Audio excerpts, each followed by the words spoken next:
ምንም አይነት ታምር ሳያደርግ ሄደ ይላል። ከዛ ከፍ ይልና ምን ይላል መሰለ? የንቀት ቃል ስለተናገሩት ራሱ እንደዚህ ይላል፣ ነብይ ከገዛ ሀገሩ በቀር ሳይከበር አይቀርም አላቸው ይላል። ማለት እየተከበር ነብይ በሀገር ነብይ በገዛ ሀገሩ አይከበርም ማለት ነው። ስላላከበሩት የንቀት ቃል በሱ ላይ ስለተናገሩ ጌታችን ኢየሱስ ክርስቶስ ይሄንን ሐሳብ ተናገረ በዚህ መጽሐፍ ቅዱስ ክፍል ላይ። አይሁዶች ክርስቶስ ኢየሱስን የማርያም ልጅ ሲሉትና እኛ በክርስቶስ የምናምን ሰዎች ኢየሱስን የማርያም ልጅ ስንል እንደምንለያይ ሁሉ በክርስቶስ የሚያምኑ ሰዎች ኢየሱስ ብለው ሲጠሩትና እኛ በክርስቶስ የምናምን ሰዎች ኢየሱስ ብለን ስንጠራው ስለምንለያይ ከዛ አንፃር በተረዳው መልካም ነው ባይነኝ ትይሻ ቃለ ሕይወት ያሰማል። በጣም እኔ በጣም ነው የተመቻችሁ። በተለይ ብዙዎቹን እኔ አላየሁም እስካሁን ባለው ሁኔታ፣ ግን ስለ እውነት ለመናገር ትህትናችሁ በጣም ነው የተመቸኝ። ይሄ ደግሞ የሰው ልጅ ደግሞ ትሁት ሲሆን አእምሮ እንዴት መሰላችሁ የሚሰራው? የሰው ልጅ አእምሮ አሁን አንተ ትሁት ስትሆን ሳልወድ በግድ አእምሮዬን እንድከፍት ታደርገኛለህ። ትህትና ለአንተ አይደለም፣ ትህትና ለምትሰብከው ለቃሉና ባሪያ ለሆንክለት ለአምላክ ነው አይደለም? እሱ ነው ትሁት የሚያደርግህ። ዋናው አንተ ቧንቧ ነህ። አንተ የእግዚአብሔርን ቃል የምታስተላልፍ። ለምሳሌ ቧንቧ ስከፍት ውሃ ይወጣል አይደል? ቧንቧ ውሃ ማስተላለፊያ ነው። ሰዎች ቧንቧን አይደለም የሚጠጡት፣ ውሃውን ነው። የእግዚአብሔር ቃል በአንተ ውስጥ ነው የሚያልፈው። አንተ ግን ቧንቧ አስተላላፊ ከተበላሸ ሰዎች ይታመማሉ። እኔ የምረዳው እንደዛ ነው። እና አንዳንድ ጊዜ የንግግር ራሱ ጥበብ ያስፈልጋል ብዬ አስባለሁ። አንዳንዴ ይሄ በተለይ መንፈሳዊ ነገሮችን ለመናገር የሚሾሙ ሰዎች ሁሉም ሰው ሰባኪ የሚሆን አይመስለኝም። አንዳንዱ አስተርጓሚ ሊሆን ይችላል፣ አንዳንዱ መባ ሰብሳቢ ሊሆን ይችላል፣ አንዳንዱ ዘማሪ ሊሆን ይችላል፣ አንዳንዱ ከበሮ ሲይዝ ያምርበታል፣ አንዳንዱ በገና ሲደረድር ያምርበታል። አስቸጋሪ የሚሆነው በገና ሲደረድር የሚያምርበት ሰውዬ ልስበክ ያለ ሰዓት ነው፣ ወይም ደግሞ ያለ ተሰጧችን ቦታ ስንቀያየር። እኔ እንደዛ ነው የምረዳው። ሙሴ ለምሳሌ እግዚአብሔር ሲልኮ ወደ ፈርዖን እኔ መናገር አልችልም ማለት ነው፣ ተሰጥኦን ያውቃል፣ ኮልታፋ ነኝ አለ። እግዚአብሔር ኮልታፋ እንደሆነ ያውቃል፣ ነገር ግን ኮልታፋ እንደሆነ አላከውም። አሮን የሚባል ሰው ልክልሃለሁ አለ። አሮን ከሙሴ የተሻለ ተናጋሪ ነው ማለት ነው። እና ትህትናችሁ በጣም ነው ስለ እውነት ለመናገርና መጨረሻ ላይ እንደዚህ የተማማርን ያስኩት ቀልድ አይደለም። መጨረሻ ላይ ግን ትክክለኛ አሁን እስካሁን ባለበት ሁኔታ ላይ እኔ ሃይማኖት የለኝም፣ ወደ ትክክለኛው ሃይማኖት ግን እመጣለሁ። አንዴ ዘዴ ይሄ ጊዜያዊ ዓለም ነው። ስንሞት ዘላለማዊ ሞት አለ። ትክክለኛው ህይወት ከዚህ በኋላ የምንኖረው ነው። ወይ ወደ ዘላለማዊ ሞት ነው የምንሄደው፣ ወይ ወደ ዘላለማዊ ህይወት ነው የምንሄደው። ስለዚህ ይሄ ደግሞ ወደ ዘላለማዊ ህይወት ነው የምንሄደው። ለዛ ትክክለኛው መንገድ የትኛው ነው በሚል ነው ቴዲንና የቴዲን ቤተሰቦች የመስበክ በዛ አያዝ እና አንዳንዶቻችሁ ለፉክክር ትመጣላችሁ ወይ እንትን ለማለት ነው። እዛ አይደለም። ኦርቶዶክሶች የገባቸውና በደረሱበት ልክ እያስተማሩ ነው ያሉት ዶክትሪናቸውን፣ አስተምሮታቸውን። ሌሎቻችሁም ስትመጡ እነሱ ጋር ለመወጋጋት አይደለም፣ ከነሱ ጋር ለመወጋጋት ሌላ ቦታ መሄድ ይችላል። ብዙ መድረኮች አሉ። እዚህ ግን እኔም ብለው የሚወጡና እዚህ እናንተን የሚያደምጡ ሰዎችን በተገኘችው አጋጣሚ ማስተማር፣ አየሩን መጠቀም እኮ ነው። እንደዛ ነው ብዬ ማስበው። ጤና ይስጥልኝ መዝሙራችን፣ እንዴት ነህ? ሰላም፣ እንዴት ናችሁ? ይሰማል? አለው ይሰማል። ለኔ ይሰማኛል። እግዚአብሔር ይመስገን። ሰላም ቴዲ፣ እንዴት ነህ? እግዚአብሔር ይመስገን፣ ሁሉ ሰላም። ያዕቆብ እንዴት ነዎት? ታላቅ ወንድም ኤርሚዬ ጠንበለል፣ ታላቅ ወንድማችን ሰላም ብያለሁ። ያሬዶ እንዴት ነህ? ሰላም ብያለሁ። አሜን አሜን፣ እግዚአብሔር ይመስገን። ኤርሚዬ ሰላም ነው? ተጠፋፋን አሁን ስትለኝ እኔ ያሬዶ ብዬ ጠራሁት። አሁን ኦርቶራይዝ ያደረኩ ነው። እንቀጥላለን የማታውን አይነት ፕሮግራም። አይ እንደውም ደህና ሰው አላገኘህም እኮ እኔ በጣም ብዙ አሉ። የሆነ ዲያቆን ፈለጋሉ፣ ኤርሚ ጎበዝ ነው። ሌሎችም አሉ በጣም ያስተማሩ ወንድሞች ታላቅ ወንድሞች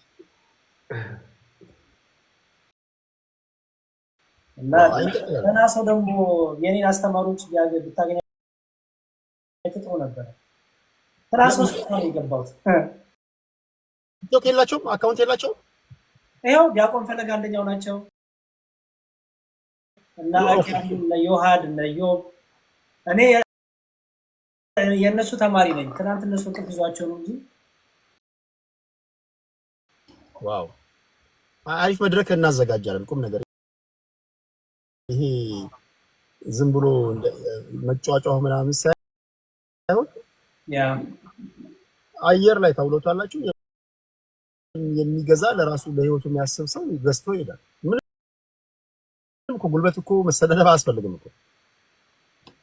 እውነት ነው፣ በጣም እንደዛ ነው።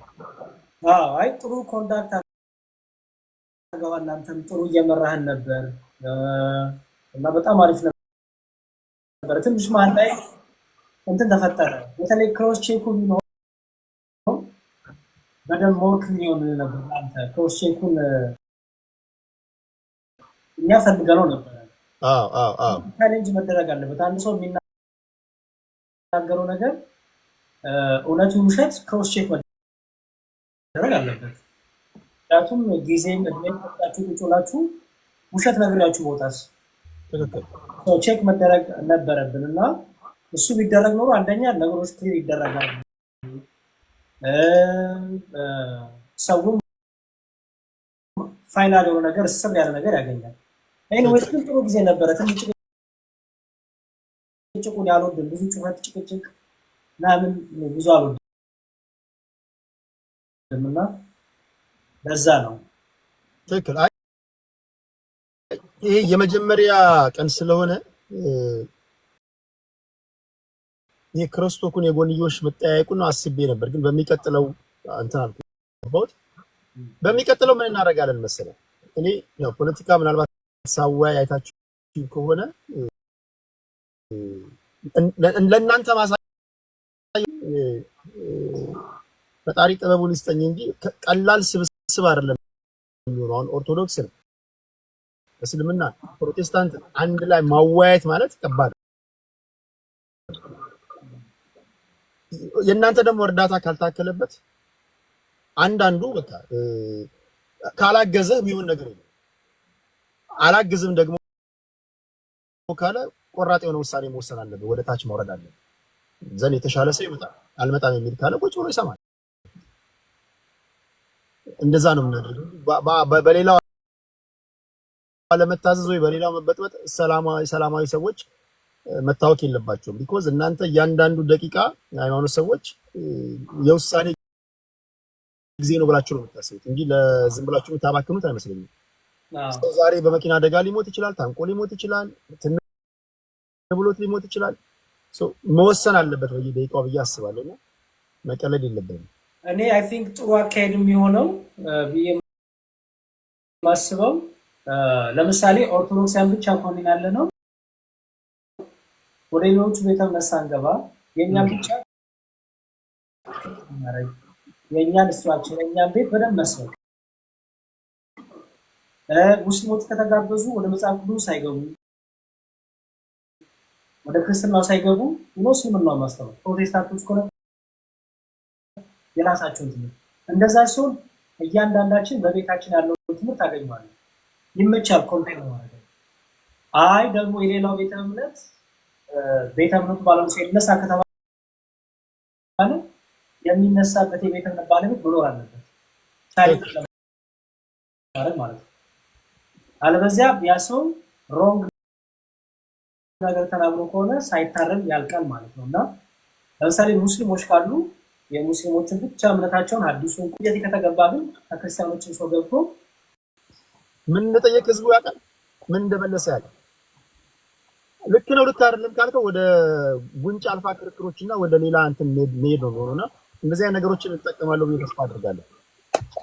አሪፍ አይ ቲንክ ትናንት እሱ ችግርም አይተን ነበረ። አሮን ነው በእኛ ኦርቶዶክስን ወክለን በመጣው ሰዎች ያ ነገር ካለ አላውቅም፣ አንተ ነው የምትነግረን። ግን ደግሞ እንደ ኦርቶዶክስ ያልሆኑ ሰዎች ደግሞ አንዳንድ የአንተ ጥያቄዎች አድሬስ ያደርጉ አላየሁም። እኔ ፐርሰናል በጣም ራውንድ በቡት ነበር መሸከር ነበረ እንዳልኩ በቃ አሁን ክሮስ ቼክ መደረግ ጥቅሙ ይሄ ነው። ክሮስ ቼኪንግ ላይ እያዛል ያሰው እና በተረፈ ግን በጣም ያረግክበት መንገድ ጥሩ ነው። በጣም ጥሩ ጊዜ ነበረ። እንትን የሆነስ በጣም አንተን አመስግነናል በየቤታችን ሜቢ ከኛ የእውቀት ማነስ ኖሮ እንደ ቤተክርስቲያኗ ፉሊ ሪፕሬዘንት ማድረግ ባንችልም አቅማችንን ሞክረናል። ግን እንዳልኩ ከኛ የተሻሉ ታላላቅ ወንድሞች ዲያቆን ፈለገ፣ ዲያቆን ዘማሪያ፣ እነ አኬ፣ እነ ዮሐድዬ ባሉ በጣም እነ ዮማይ ባሉ ልጆች አሉ እና ደስ የሚለው ነገር እስልምናውንም ያጠናሉ። አሁን እኔ ፕሮቴስታንቱ ላይ እስልምናው ላይ ነው ኮምፓራቲቭ ሪሊጅን ማገለግለው። ትናንት ለዚህ ማለት ነው ውሸት ነው ምን ነው ኢየሱስ አይደለም ነው አላህ እግዚአብሔር አይደለም ስለ የነበረው ወደጃ አይደለም። ምክንያቱም በቃ መጽሐፎቹ ከለዩት እኛ ማን እንድርቅ ብለን አንደራቸው ነው። መጽሐፎቻችን ቢገለጡ እኮ ነው ፊት ለፊት ተቀምጧል ልዩነት። መጽሐፉ መመሪያችን ሆኖ አንደበታችን ለምን ይናገራል ይሄ እና እነዚህ ኮምፓራቲቭ ሪሊጅን ለሚሰሩ በጣም ብዙ ልጆች አሉ። አባቶችም ወንድሞች ማለት ታላላቅ ወንድሞች ከኔ በተሻለ ቢናገሩ ጊዜ ሊያገኙ ብዙ ሊያስተምሩ ይችላሉ እና እነሱ ያለ ሆፕፉሊ አንተ የህይወትን ፍለጋ ታገኛለህ ያምናለሁ። እርግጠኛ ነኝ እየቀለድክ አይመስለኝም። እዚህ ሚዲያ ላይ እንደምናውቀው አንዳንድ ሰዎች ሲፈልጉ የሆነ ማሊያ ውልቅ አድርገው የሆነ ልብስ ለብሰው እንዳይመጡ፣ የሆነ ጊዜ ደግሞ አሁን ወለቅ አድርገው ሌላ ልብስ ለብሰው እንዳይመጡ። እነሱ ናቸው ግን ልብሳቸው ነው የሚለያየው እና ቶናቸው ይቀያየራል። በለበሱት ልክ ቶናቸው፣ ወሬያቸው፣ ተረፈዛቸው ሁሉ ይቀያየራል። እንደዛ አትመስልም። ሳይክ ሲሪየስ ነህ። ለህይወትህ ነው የምታዳምጠው እና በጣም ደግሞ ሁልሽንም አጥረፍ ነው ማባረው ስትል ኦኬ በቃ እንግዲህ የፋካሽ የጣ መሰያልኩ ነበር እና ሲሪየስነት አሪፍ ነው ማለት ነው እና በደንብ አድርገህ የህይወትን ስንቅ ሰልቀ ከዛ ቶሎ ብትወስን ፐርሰናሊ ኮመንድ አደርጋለሁ። ለምን ብዙ ሰዎች በይስራት አንቀላፍቶ አይነሱም ነው ሚስቱን ስሙ ደናደሪ ብሎ ማታ ጠዋት ላይ የማይነሳ ባል ሞልቷል። በዛው የሚያንቀላፋ ሚስትም እንደዛ እየሞትን ነው ይሄና ከዚህ ያለችን መጽሐፍ ቅዱስ በዳን ቀን አሁን ነው እሱም የተወደረሰ በጣም ይላል በቃ ዛሬ ነው። ከዛ በኋላ ትጋት ነው በቃ ትጋት። እኛ በኦርቶዶክስ ይሄ ዳተኝነት ስንፍና በቃ አልቆላ ጸድቃል በቃ ቻው ምናምን ከዛ ፈንጠዝያ የለም ነው በል መስቀል ያዝ ተሸከም ቀጥል መጋደሉ ቀጥል ከስጋና ከደም ጋር ውጊያል ከአጋንንቶች ጋር ከርኩሳ መናፍስት ጋር ከራስ ስሜት ከስጋይ ስሜት ጋር ሁሌም መጋደል ነውና በጣም ጥሩ አጋጣሚ ነው ያምናሉ። ለአንተ መጽሐፍ ቅዱስ አንድ ነገርና ወንድሞቼ እናገሩ ሌላ መሰለ ጌታ ስለዳግም ምጽአት ሲናገር ይህ የመንግስት ወንጌል ሰው ሁሉ ሳይሰማው የጌታ መምጣት ነው የሚለው ገባ። በቃ ይሄ ወንጌል በአንድም ሆነ በሌላ ኦኬ ኤግዛምፕል ልስጥ። ቲክቶክ አካውንት ስከፍት ቴዲዬ አላቅም ስንት ጊዜ እንደሆነ ተከፈተ እንደ ትላንቱ አይነት ውይይት ታደርጋለሁ ብለህ አስበሃል? አላስብክም። እኔ ትናንት አንተን አገኛለሁ ብዬ አላስብም። በፍጹም አላስብም። የሚገርም ግን እግዚአብሔር ይፈልጋል ነፍሳትን። ታይም ጉዳይ ነው። በ9 ሰዓትም እና በ1 ሰዓትም እና በ12 ሰዓትም ይፈልጋል። እንኳን ለማድረግ ይቅርና ባይገርም ፖለቲከኞቹ እንኳን በስህተት ሃይማኖት አይነት የሚያውቁኝ ያውቃሉ። ሰው ስለሚያውቅ ሃይማኖታዊ ነክ ነገር እንኳን ባረፍተ ነገራቸው ሲያስገቡ አስቆማቸዋለሁ።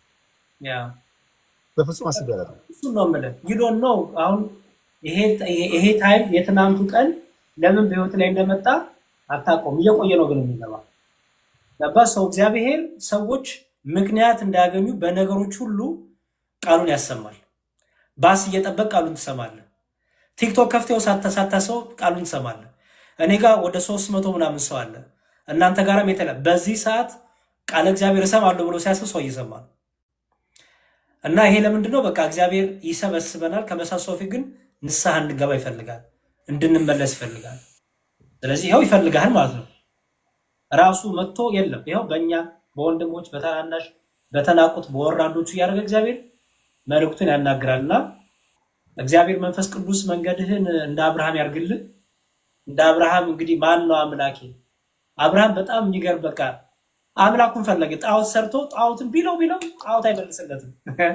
ያየዋል አይመልስም። አፉን ያዋል አያወራም። አይኑን ያዋል አየውም። እያነሳ ያስቀምጠዋል። እና በጣም በቃ ኮንፊውዝ ሆነ አብርሃም። አይ አምላክ አይደለም ማለት ደግሞ ኃይለኛ ንፋስ ተነሳና ንፋሱ ሳይልበት ንፋስ ሆኗት አምላክ ያለ ንፋሱን ደግሞ ጸጥ አለ። ከዛ ደግሞ ኃይለኛ ጨለማ መጣ። በቃ ጨለማ ነው ማለት ነው ኃይለኛ ሲል ጨለማም ደግሞ በብርሃን ተተካ። ብርሃኑ ሙቀቱ ሲመጣ ደግሞ ፀሐዩ ሲያቃጥለው ደግሞ ፀሐይ ናት። ፀሐዩን ደግሞ አለፈ። መጨረሻ ላይ ምን አለ መሰለህ? የዚህ ሁሉ ፈጣሪ ሰሪ የሆንከው የፀሐይ አምላክ የተፈጥሮ ሁሉ አምላክ አናግረኛል። በቃ አናግረኝ፣ ተናገረኝ፣ ካለክ ተናገረኛል። ከዛ እግዚአብሔር አናገረው ማለት ነው። አየህ እናንተም በቃ በነገሮች ሁሉ ልብን ከፍተህ ተናገረኝ ጌታዬ ሆይ እድሜ ጊዜ ወጣትነቴ እንዲሁ በቃ ንስሐ ሳልገባ መምጣት አይቀር፣ ወደዛ መሄድ አይቀር፣ ወደ ላይ መሄዳችን መሰብሰባችን አይቀር። ስለዚህ የምታደርገውን ነገር ፍሬ የምታፈራበት ወደ ህይወት የሚወስድበት እንዲሆንልን ምኞቴ ነው። ከዚህ በላይ አላወራም። እግዚአብሔር ይስጥልኝ። በጣም ይቅርታ። ኤርሚ እንቅልፍ መጣ። እኔ ሳወራ ኤርሚ እንቅልፍ ይመጣልና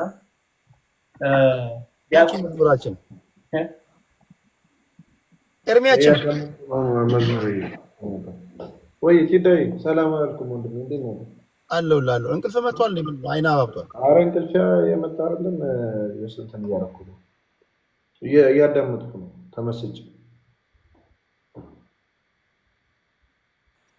ቴዲ ከተገናኘን አይቀር ግን ስለ ኦርቶዶክስ ማወቅ የምትፈልገው ነገር ካለ አንሳልን። ኤኒቲንግ ምክንያቱም ጥሩ አጋጣሚ ነው። ኤኒቲንግ ትናንታውን ስለ መዝሙር ስለ ስግደት ነገሮች ሰምቻለሁ። ኔክስት ታይም ላይ ቀጥላል ያልካቸው ግን ከተገና መቼም ከኛ ጋር ስለ ፖለቲካ አታወራም። ስለዚህ ስለ ገበያ ዋጋ አናወራም። በቃ ምንም እናደርገው በቃ እኛ ቃል እግዚአብሔር ነው የምናወራው። ሰው ጥያቄዎች ካሉ አይ ቲንክ ጥሩ አጋጣሚ ነው ሰው ምን ሊማር ኤኒቲንግ ማወቅ የምፈልገው ካለ ብጠይቀን አይ ቲንክ ጥሩ ነው ያስባል። በዚህ አጋጣሚ ያው እንደ አጋጣሚ ተገናኝተናል። በዋነኛነት በተደጋጋሚ ስናገር እንደነበረው መግቢያ ላይ ነው ያለነው። ይሄ ትውውቅ ላይ ኢንትሮዳክሽን ላይ ነው ያለነው። ከየት ነው የሚጀመረው? ለምሳሌ እናንተ ኦርቶዶክስ ስትሆኑ እርግጠኛ ነኝ አንበባችሁ አይታችሁ ቀጥተኛና ትክክለኛ ነው። ልክ እንደ ስያሜው ኦርቶዶክስ ቀጥተኛ ሃይማኖት ነው የሚባለው። ኦርቶ ትክክለኛ፣ ዶክስ እምነት ቀጥተኛና ትክክለኛ ነው። ከዚህ ከስም ውስጥ ለምሳሌ እንጀምር ብንል ያስባላችሁ ምንድን ነው?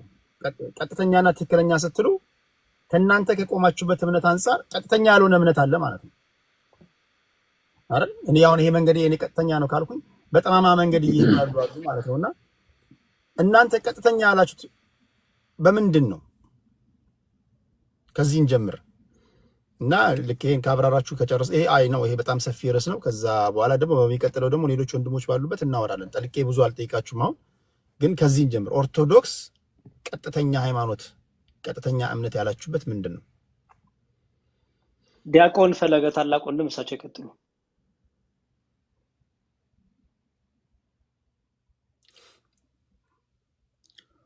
ያሬዶ አይቀጥል።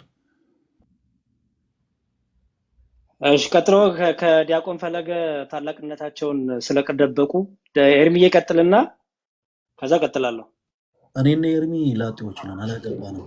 ያገባ ሰው ነው መቅደም ያለበት። ያሬዶ አይ ሲጀመር ነው ያሳባተ በእድሜ ታናሹ ይጀምር። በእድሜ ታናሹ ማለት ለምን ይዋሻል? ዜዲ የማይሆን ሀሳብ ነው ያነሳው። ላይቡ ከሚበተን በቅድሙ ጥያቄ ያሬዶ ሀሳብ ቢቀጥል ጥሩ ነው። እሺ ቶሎ ጊዜ እንጠቀም። እሺ እግዚአብሔር መንፈስ ቅዱስ ማስተዋል ጥበብ ይግለጥልን ለሁላችንም። የመጀመሪያው ኦርቶዶክስ ተዋሕዶ ለምንድን ነው ትክክለኛ መንገድ የሆነችበት ምክንያት በቃ ትክክለኛውን እግዚአብሔርን የዓለማት ሁሉ ፈጣሪ የሆነውን እግዚአብሔርን በመገለጡ ልክ የምታምነው የምትቀበለው ስለሆነች የመጀመሪያው አምላኳን አግኝተዋለች ብለን እናምናለን። አምላካችንም አግኝቶናል ብለን እናምናለን። ስለዚህ በብሉይ ኪዳን የሚገርም ነገር አስቀድሞ ይሄ ሃይማኖት እምነት የሚለው ወርድ ከመምጣቱ በፊት መንገድ ነበር የሚለው። አሁን ለምሳሌ ሃይማኖት እምነት ስንል ለምሳሌ አንድ መንገድ አለ፣ የመንገዱ ዓላማ ማገናኘት ነው። እግዚአብሔር በመጽሐፍ ቅዱሳችን እንዲሁም ጥቅሱን ላንብብልን ምን ይላል? በብሉይ ኪዳን መንገድ እያለ ነው የሚያስቀምጠውና የቀደመችዋን መንገድ ጠይቁ ይላል። የመቀደመችዋን መንገድ ጠይቁ፣ ሰጪውም እግዚአብሔር ነው። ምክንያቱም መንገዱ ራሱ የሚሰጠው ከእግዚአብሔር ስለሆነ ማለት ነውና ጥቅሱ ሚላ መሰለ ላንብብልህ። የቀደመችው መንገድ ጠይቁ በእርሷም ተመላለሱ። ጥቅሱን ልስጥህ። ኔክስት ታይም ላይ እንትን ብትይዝ አሪፍ ነው፣ እስክሪፕቶና ኖት ብትይዝ የኦርቶዶክስ የሚል ታይትል ሰጥተው እንትኑን ኖትህን። እሺ እንዲህ ይላል መጽሐፉ ላንብብልህ። እሺ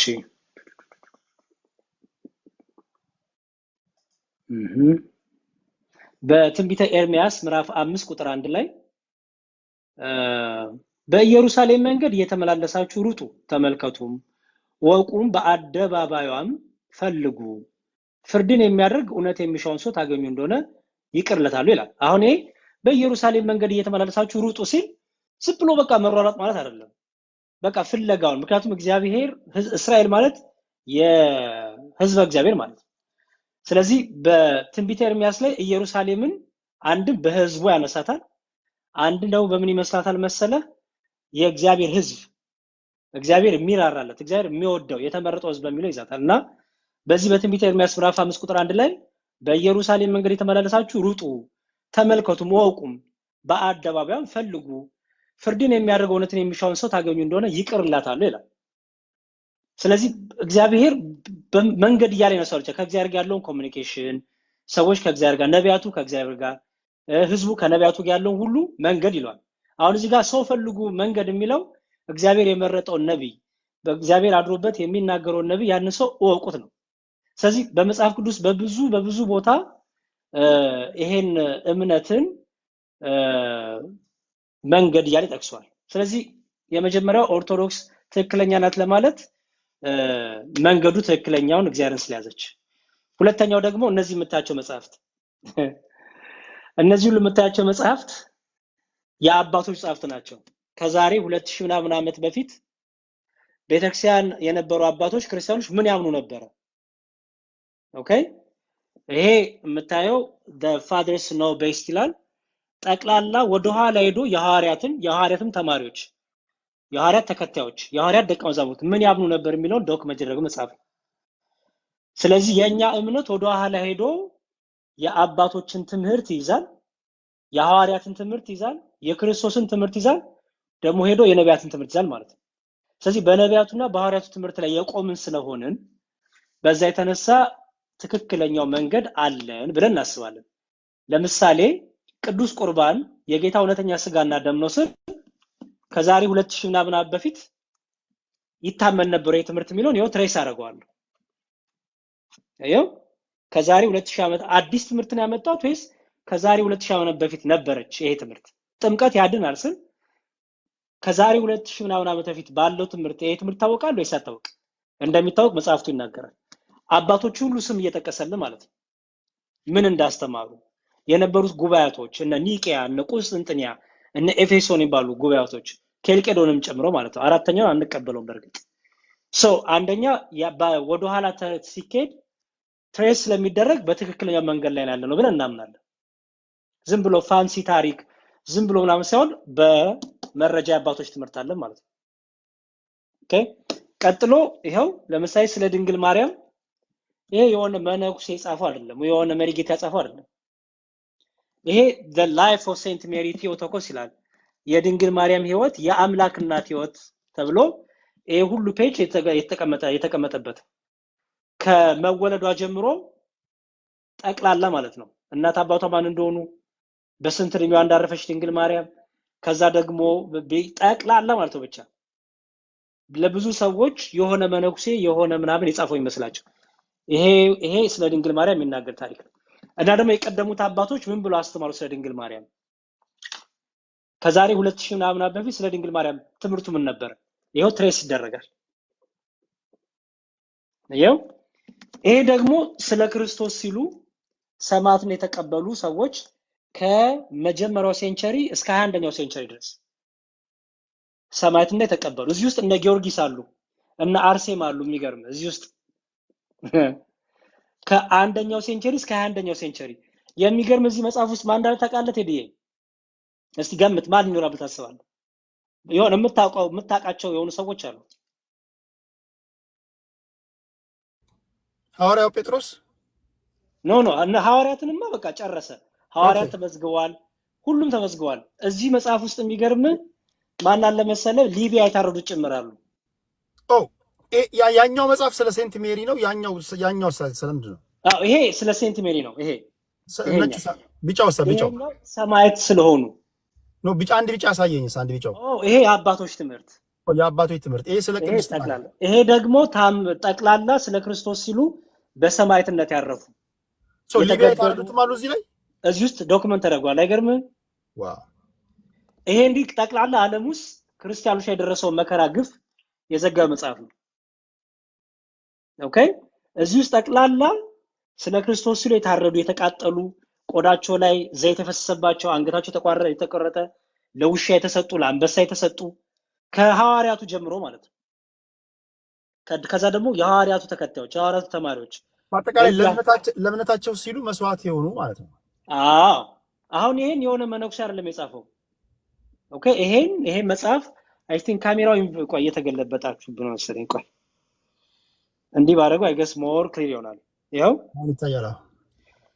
So then Christian martyrs ይላል the heroes of our faith ይላል። አየኸው from first century to 21 century እዚህ ውስጥ ጠቅላላ ሰማዕታት አሉ። በምን ሰማዕት እንደሆነ ማን እንደገደላቸው ምን መከራ እንደተቀበሉ። አሁን አንዳንድ ሰው ጊዮርጊስ አርሴማ ምናምን ሲባል በቃ የሆነ ኢትዮጵያ የሆነ ይመስላችኋል፣ ግን ነው እዚህ ውስጥ ሁሉ አለ። የሚገርም እነ እስጢፋኖስ ምናምን እዚህ ውስጥ አሉ፣ ሁሉም አሉ። እንደ እነ እስጢፋኖስ እና ሐዋርያቱማ መጽሐፍ ቅዱስ ላይ አሉልን። እዛ ላይም አሉ፣ እዚህ ላይ በስፋትም አሉ ብዬ ነው። እዚህ ጋርም አሉላ። so trace back መደረግ የሚችል ነገር ነው ማለት ነው። ይሄ ያልኩ ያው the life of the Virgin Mary the Theotokos ይላል። ግብጽ ውስጥ ኦርቶዶክስ ተዋሕዶ ቤተክርስቲያን ዲያቆናትን አንዴ በተነሳ ግርግር አቃጥሏቸው ነበር። እነሱ ሁሉ አሉ ነው የምትለኝ? በጣም ሪሰንትሊ የሆኑት ዶክመንት ሊያደርጓ ፓርት 1 ፓርት 2 ያረ በእለት ያው ይዘግባሉ። ኦኬ እኛ ለምሳሌ ስንክሳር የምንለው መጽሐፍ አለ ቤተክርስቲያናችን። ምን የሚደረግበት መሰለ? ስለ ክርስቶስ ሲሉ መከራ የተቀበሉ ዶክመንት የሚደረጉበት እለት ቤተክርስቲያን ታስቀምጣለች። ምክንያቱም ለልጆቿ ይሄው ለክርስቶስ ፍቅር ሲባል ልጆቿ ይሄ ተሰውያ ታስቀምጣለች። ይሄ ደግሞ the life of Saint Mary ከምን ይዟል መሰለ? አሳይ ከምን ታሪኩ እንደመጣ እንደጻፈ ሊቢያ ላይ የተሰዉት በሙሉ ኦርቶዶክስ መሆናቸው ተረጋግጧል ማለት ነው። ክርስቲያኖች ናቸው። ምክንያቱም የኮፕቲክ ኦርቶዶክሶች እና የኢትዮጵያ ኦርቶዶክሶች ናቸው ያሉት። የራሱ አንድ ነገር ነው። በዛ ደረጃ እያንዳንዱ እምነታቸው ተረጋግጠው ከሆነ በጣም ይገርማል። ምክንያቱም የነሱ እያንዳንዳቸው ሚስቶች የነዛ ቤተሰቦችና እህቶች ሚስቶች ሚዲያ ላይ ወጥተው ነበር። ምንም የታወቀ ነው። ሚዲያ ላይ ገብታውን ብታየው እንዲሁም ብዙዎቹ የግብጽ ናቸው ይበዛሉ የግብጾቹ። እና እንዲሁም ሚስቶቻቸው የሚገርም በጣም እንትን እያሉ ነበረ በደስታ የአባቶቻችን በረከት ደረሳቸው ባሎቻችን እያሉ በጣም እንዲሁም ተደንቀው ነበር። ዓለም ሁሉ እንዴት እንደዚህ ይላሉ እያሉ አሁን ይሄ ከየት ነው የመጣው ይላል? ከመጽሐፍ ቅዱስ ከቅዱስ ትውፊት እና ደግሞ ከአባቶች ትምህርት ከሆሊ ትራዲሽን ብሎ ጠቅላላ ያስቀምጥላል ማለት ነው። እያንዳንዱ ነገር ከየዓመተ ምሕረቱ ካስተማሩ አባት ጭምር ያስቀምጥላል። ኦኬ ቅድም ያልኩ ይሄውና ይሄ መጽሐፍ አለ the fathers know best ይላል። የአባቶች ትምህርት ማለት ነው። ይሄ ከሐዋርያት ተከትለው የሐዋርያት ደቀ መዛሙርት የሐዋርያት ደቀ መዛሙርት ነበራቸው፣ ተማሪዎች ነበሯቸው። እነሱ ከጌታ ተማሩ። እነሱ መልሰው ደግሞ የራሳቸው ደቀ መዛሙርት ነበሯቸው። የነሱና ከነሱ በኋላ ያሉት ሁሉ ያስቀመጡት ትምህርት ነው ይሄ። እና ስታነበው ጠቅላላ ስለምን ያስተምራል መሰለ? ይሄው እዚህ ጋር ስለ ቀኖና መጽሐፍት፣ ስለ ስላሴ፣ ስለ ትሪኒቲ፣ ስለ ጉባኤዎቹ፣ ስለ ስላሴ፣ ስለ እግዚአብሔር፣ ስለ ክርስቶስ፣ ስለ ሚስጥራት፣ ስለ ድንግል፣ ስለ ጥምቀት፣ ስለ ቅዱስ ቁርባን ሳክራመንት ይላል እና ደግሞ ስለ ድንግል ማርያም በአማርኛ ትርጉም አለ። ምናልባት ለአማርኛ አንባቢዎች በአማርኛ አንዳንዶቹ እየተተረጎሙ ነው፣ ብዙዎቹ አልተረጎሙ። በጊዜ ነው ብዙዎቹ አሉት። ኦኬ ያ ሶ ፖይንቴ የሚመሰለውን ቴዲ ልጠቅልልና ፖይንቴ ምንድነው? ኤቪደንስ አምጡ ብትለን መረጃ ብትጠይቀን መጽሐፍ ቅዱስ ብቻ አይደለም እኛ ያለን። አየህ ቅዱስ ትውፊት አለን፣ የአባቶች ትምህርት አለን። በእነዚህ ሁሉ ዶክመንቶቻችን ሰፖርት እናደርጋለን። በዚህ የተነሳ ወደ ኋላ ሄደን ወደፊትም መተን ትምህርቱ አንድ ከሆነ በትክክለኛው የቤተክርስቲያን ትምህርት ላይ ያለነው ብለን እናምናለን። ምክንያቱም ዛሬ ላይ መጥቼ የሆነ ነገር ባስተን በምንድነው የምዳኘው አይደል? ኤርሚ የሆነ ነገር ቢል፣ ዲያቆን ፈለገ የሆነ ነገር ቢል፣ እኔም የሆነ ነገር ቢል በምንድነው የምዳኘው? የምዳኘው በምንድነው? በአባቶች ትምህርት ማለት ነው። ከዛሬ 2000 ምናምን በፊት አባቶች እንዴት ተረዱት? እንዴት ይኖሩት ነበር? መጽሐፍ ቅዱስ እንዴት አስተማሩ? ድምጽ የለም ይላሉ። እኔ ጋር ነው ወይስ እኔ ጋር ይሰማኛል? ይሰማችኋል አይደል? በቃ ስለዚህ ማጠቃለያው ምንድነው? የአባቶች መጽሐፍ ቅዱስ የቃል ትምህርት ይቀድማል ታውቃለህ። ምክንያቱም መጀመሪያ ላይ ቃል የጻፈው አይደለም ክርስቶስ መጽሐፍ ይዞ አላስተማረም አይደል? ታውቃለህ። የብሉይ ኪዳን መጽሐፍት ነበሩ። ምክንያቱም በቤተ መቅደስ የኢሳይያስ መጽሐፍ ጌታ ያነብ ነበር። እንዲሁም አንደኛው ይሄ ነው። የኢሳይያስ መጽሐፍ ሲያነብ ይሄ ትንቢት ዛሬ ተፈጸመ ሲላቸው ሊወግሩ ተነሱ። እየገፈተሩ አውጡት ጌታ። ኦኬ ሶ የአዲስ ኪዳን መጽሐፍት ግን የተጻፉት ከትምህርቱ በኋላ ነው። መጀመሪያ የቃል ትምህርት ይቀድማል። አየህ ሶ እኛ ኦርቶዶክሳውያን መጽሐፍ ቅዱስ ብቻ ምን አይደለንም። ምክንያቱም የቃል ትምህርትም አለ ያልተጻፉ። እነዛ በምን ታገኛቸዋለህ? በትምህርት በአባቶች ትምህርት አየው፣ በቅዱስ ትውፊት።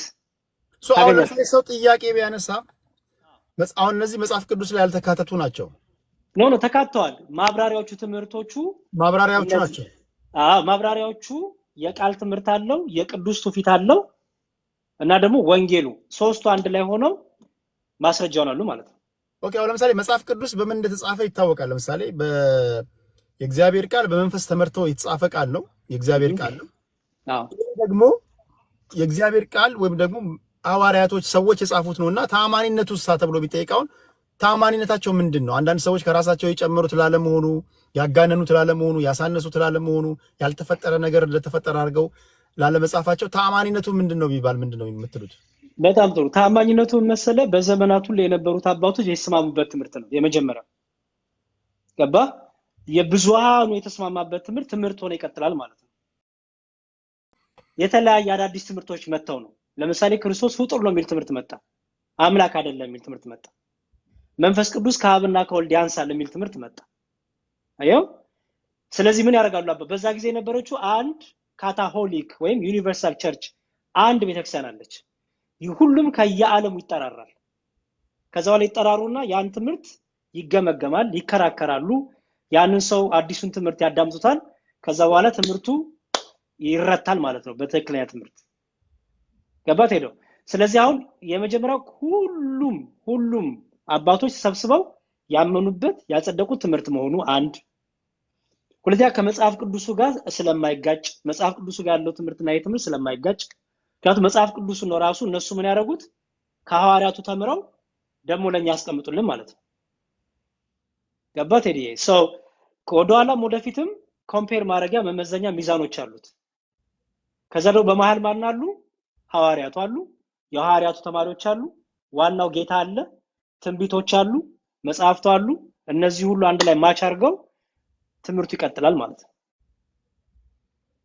ለምሳሌ ቻሌንጅ የሚያደርገን ካለ ምን እናደርጋለን? ልክ አንድ ሰው መጥቶ ለምሳሌ አሁን አይተኮነ ፕሮቴስታንት አለ፣ ካቶሊክ አለ፣ ኦርቶዶክስ አለ አይደል ቴዲ? እሺ ማናችን ልክ ብንል ማን ነው የሚዳኘን? መጽሐፍ ቅዱስ አንድ ይዘናል። ኦኬ አሁን እንዳኝ ብለን ማን ይዳኘን ነው? የራሳችን ትርጉማ አይዳኘንም አይደል? ስለዚህ ምንድነው መዳኛው? ምንድነው ያን ነገር የሚዳኘው? ኦኬ ከዛሬ 2000 ዓመት በፊት የነበሩት አባቶች ይሄን እንዴት ተረዱት? መጽሐፍ ቅዱስን ምን ብለው አስተማሩት አይደል? ምክንያቱም ወደ እነሱ ስትሄድ ለሐዋርያቱ የቀረቡ ናቸው። ከሐዋርያቱ ቃል በቃል የሰሙ ናቸው። ቃል በቃል የተማሩ ናቸው። አየው? ስለዚህ እነሱ እንዴት ተረዱት የሚለውን ሄደን ዳኛ እነሱ እናደርጋለን ማለት ነው። ኦኬ አሁን እዚህ ጋር አንድ ጥያቄ ለምሳሌ አሁን የእናንተ አሁን ቀደም ሲል የጠቀስካቸው የካቶሊክ፣ የኦርቶዶክስ፣ የፕሮቴስታንት፣ የኦንሊ ጂሰስ መጽሐፍ ቅዱስ ኮመን መጽሐፋችሁ ነው። በቀኖና ላይ ደግሞ ልዩነቶች አሉ። ቀኖና ላይ በዶክትሪን ደረጃ በዶግማ ደረጃ አንድ ነው። ቀኖና ስልህ የመጽሐፍ ቅዱሱ ብዛት ላይ ራሱ ልዩነት አለ። የእናንተ 81 ነው አይደል? 81 ማለት ነው። ኦኬ ዞሮ ተስማም መጽሐፍ ቅዱስ የጋራ እንትናችሁ ነው። አስተማሪ እንትናችሁ ነው። መጽሐፍ ቅዱስ ሁላችንም እንይዛለን። ቴንክ ዩ። ተጨማሪ ነገር አሁን ለማስረዳት አሁን ካንተ ወገን የተጻፉ መጽሐፍቶችን ካመጣ ሌሎቹ ባንተ ወገን ሰዎች በተጻፉ እንዴት ሊዳኙ ይችላሉ? ይሄ ፌር አይደለም ቢሉሳ እንዴት እላቸዋለሁ? ምክንያቱም እነሱ የራሳቸው ነቢያቶች፣ ፓስተሮች፣ ሰባኪዎቻቸው የጻፏቸው መጽሐፎች አሉ። አሁን የሐዋርያት ሥራን ተንትነው የጻፉ አሉ። ልዩ ልዩ ነገሮች አሉና በእስልምናም ብትሄድ ራሳቸው መጽሐፎች ይኖራቸዋልና ሁላችሁም በራሳቸው የተጻፉትን መጽሐፍ ካመጣችሁ ፌር ሊሆን ይችላል። ኦኬ በጣም አሁንም ይኸውልህ በደንብ አስተውል ቴዲዬ። አመጣን መጽሐፍ ቅዱሳችን አይደለም? ከዛ መጽሐፍ ቅዱሳችን ስንት ልክ ስናብራራ ተለያየን አይደል?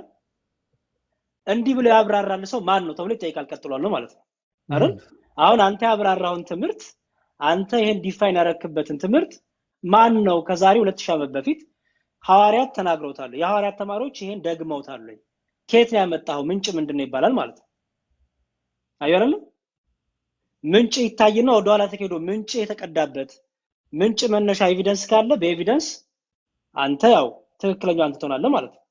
ምክንያቱም በኋላ መጥቶ አዲስ ትምህርት የሚያስተምር ካለ ያቺ 2000 ዓመት ሙሉ አንዲቷ ቤተክርስቲያን ተሳሳታለች እንዴ? አትሳሳትም። ስለዚህ ሁለታችን መጣና መዳኛችን የሚሆነው የአባቶች ትምህርት ይሆናል ማለት ነው። ፍቹ ይሆናል ማለት ነው የሚዳኘን። ለምሳሌ ኢየሱስ ክርስቶስ ምን አለ? ከኔ አብ ይበልጣል አለ። ምሳሌ ነው የሚሰጥ። በዮሐንስ ወንጌል ላይ ክርስቶስ ምን አለ? ከኔ አብ ይበልጣል አለ። አሁን በሌላ ቤተ እምነት ያሉት ይሄን ወስደው ይሄው ኢየሱስ ክርስቶስ እኮ ከኔ ይበልጣል አብ ብሏል። ስለዚህ ምን የለውም አለ። ምን የለውም ይላሉ? እርሱ አምላክነት የለውም ከኔ አብ ይበልጣል ብሏል ይላል። አየው? አሁን ይሄን ያለ ሰው መጥቶ ቢጠይቅህ አረ ይበልጣል ትሏል አይበልጥም ይላል። ይበልጣል ትሏል አይበልጥ። ኦኬ ታዲያ መዳኛ ምንድነው? መዳኛችሁ የሚዳኛችሁ ምንድነው? ኦኬ ወደኋላ እንሂድና ይሄን ትምህርት ያስተማረ ሰው አለ ወይ? ወይስ ያንተ ትምህርት ነው አሁን የተጀመረው? ከዛሬ ወደኋላ ሄዶ ትክክለኛው የሐዋርያቱ ትምህርት ምክንያቱም ከጌታ ሐዋርያቱ ተቀበሉ አይደል ቴዲ? ከሐዋርያቱ ደግሞ የሐዋርያቱ አስተማሪ የሐዋርያቱ ደግሞ ተከታዮች ተቀበሉ አይደል? ስለዚህ እነዚህ ምን ተረዱት? ምን ብሎ አስተማሩ? ምን ተረዱት? ከዛ በዛ ይመዘንና አንደኛው ያልፋል አንደኛው ያልቃል ማለት ነው።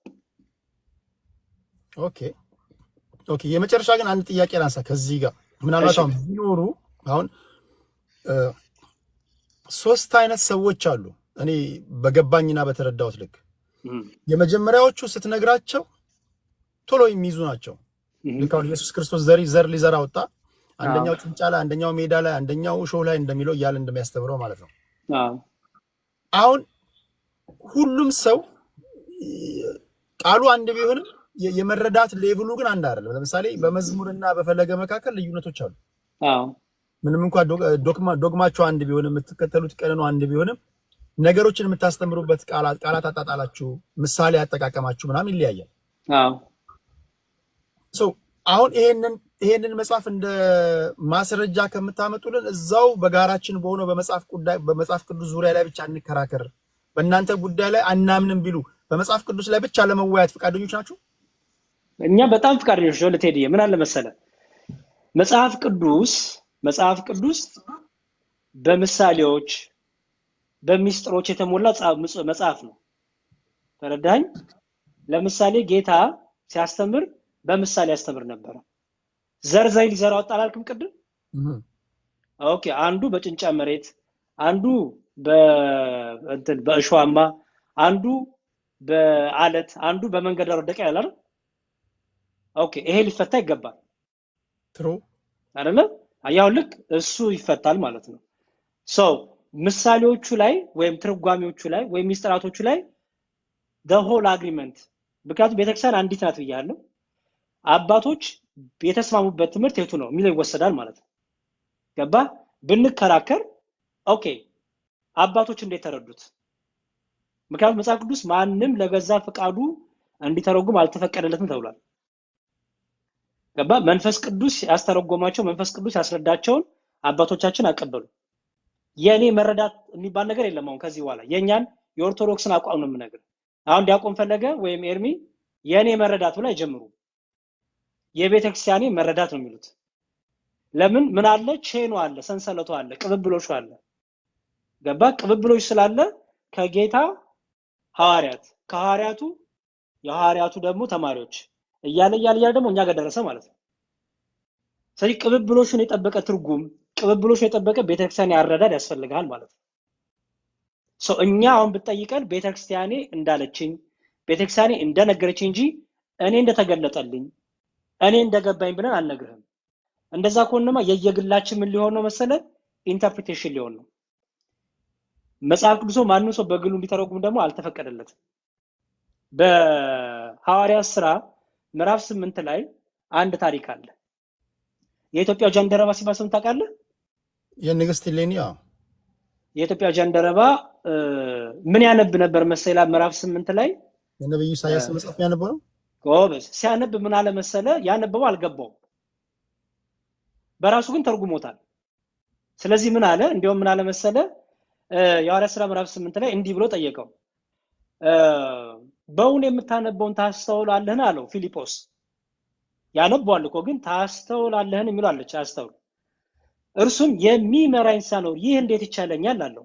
ወጥቶም ከእርሱ ይቀመጥ ዘንድ ፊልጶስን ለመነው። ያነበበውም የነበረው የመጽሐፍ ክፍል ይህ ነበር ይላል። ምን? እንደ በግ ወደ መታረድ ተነዳ፣ የበግ ጠቦትም በሸላቾቹ ፊት ዝም እንደሚል እንዲሁ አፉን አልከፈተም። በውርደቱ ፍርዱ ተወገደ፣ ሕይወቱ ከምድር ተወግዳለችና ትውልዱንስ ማን ይናገራል ይላል። ጃንደረባውም ለፊልጶስ እባክህ ነብዩ ይህን ስለማን ይናገራል? ስለራሱ ነውን ወይስ ስለሌላ ሰው አለ። አየው። ከዛ ፊልጶስም ይላል አፉን ከፈተልና ከዚህ መጽሐፍ ጀምሮ ስለ ኢየሱስ ወንጌል ሰበከለት ይላል።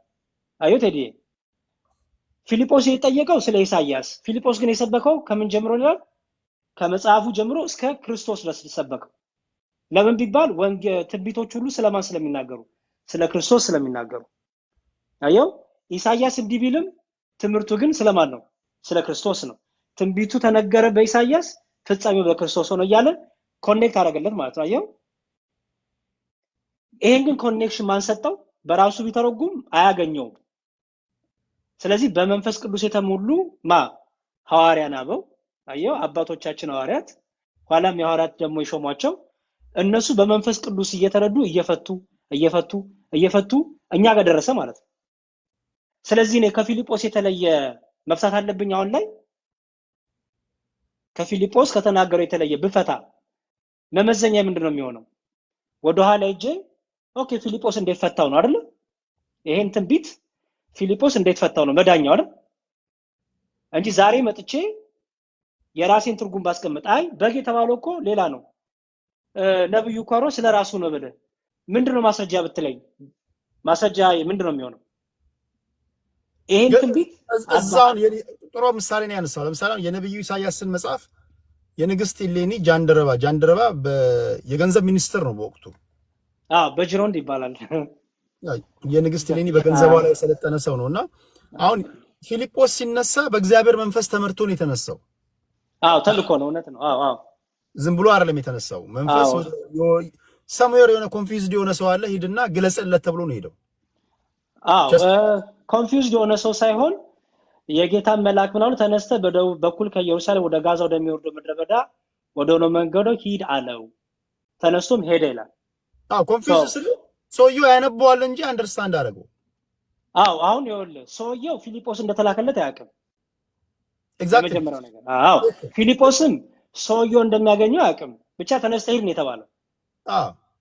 ኦኬ ቀጥል። አሁን ቴዲ አሁን የሆነ ያው እግዚአብሔር ሲልከው ለዓላማ ነው። እውነት ነው። እኔ አሁን ሲመስለኝ እዛ ጋር ሰውየው የነብዩ ኢሳያስን መጽሐፍ ያነባል፣ አንዳንድ ሰው ቃላት ያነባል እንጂ አንደርስታንድ አያደርግም። እውነት ነው። እንዲህ አይነት ሰዎች አሉ። በአማርኛ የተግባባንም አንግባባም እኮ። ለምሳሌ መዝሙር የሚናገረውን ንግግር ለዛ ነው ብዙ ጊዜ አሁን ጭቅጭቅ የሚፈጠረው። አንዳንድ ተመሳሳይ ነገሮች የተናገሩ ሰዎች ይጨቃጨቃሉ። የተረጋጉ ሰዎች ይገቡና አንተምተው ይላሉ። እሱ እኮ የሚለው እንደዚህ ነው፣ እሱ የሚለው እንደዛ ነው ሲሉ አሃ እንላለን። መጽሐፉን ያነበዋል ግን አይገባውም። ወይ አይገባውም ወይ ደግሞ በራሱ ይተረጉመዋል። አስረጅ ሳይኖረኝ እንዴት ሊገባኝ ይችላል ሲል ፊልጶስም በመንፈስ ተልኮ ይዞ ነው የመጣውና አሁን ፊልጶስ ግን ማን ነው የላከው ከተባለ በእግዚአብሔር መንፈስ የመጣ ሰው ነው፣ መንፈስ ቅዱስ። እውነት ነው። አሁን መጽሐፍቶች መንፈሳዊ ነገሮች ልክ እንደዚህ በእግዚአብሔር መንፈስ ተመርተው መጽሐፍ የለባቸውም ወይ የሚሉ ጥያቄዎች ቢነሱ ምንድነው የምትሉት? ለምሳሌ አሁን ይሄ መጽሐፍ ቅዱስ ሁላችሁም እንደምትስማሙት በእግዚአብሔር መንፈስ የተመሩ ሰዎች የጻፉት ነው።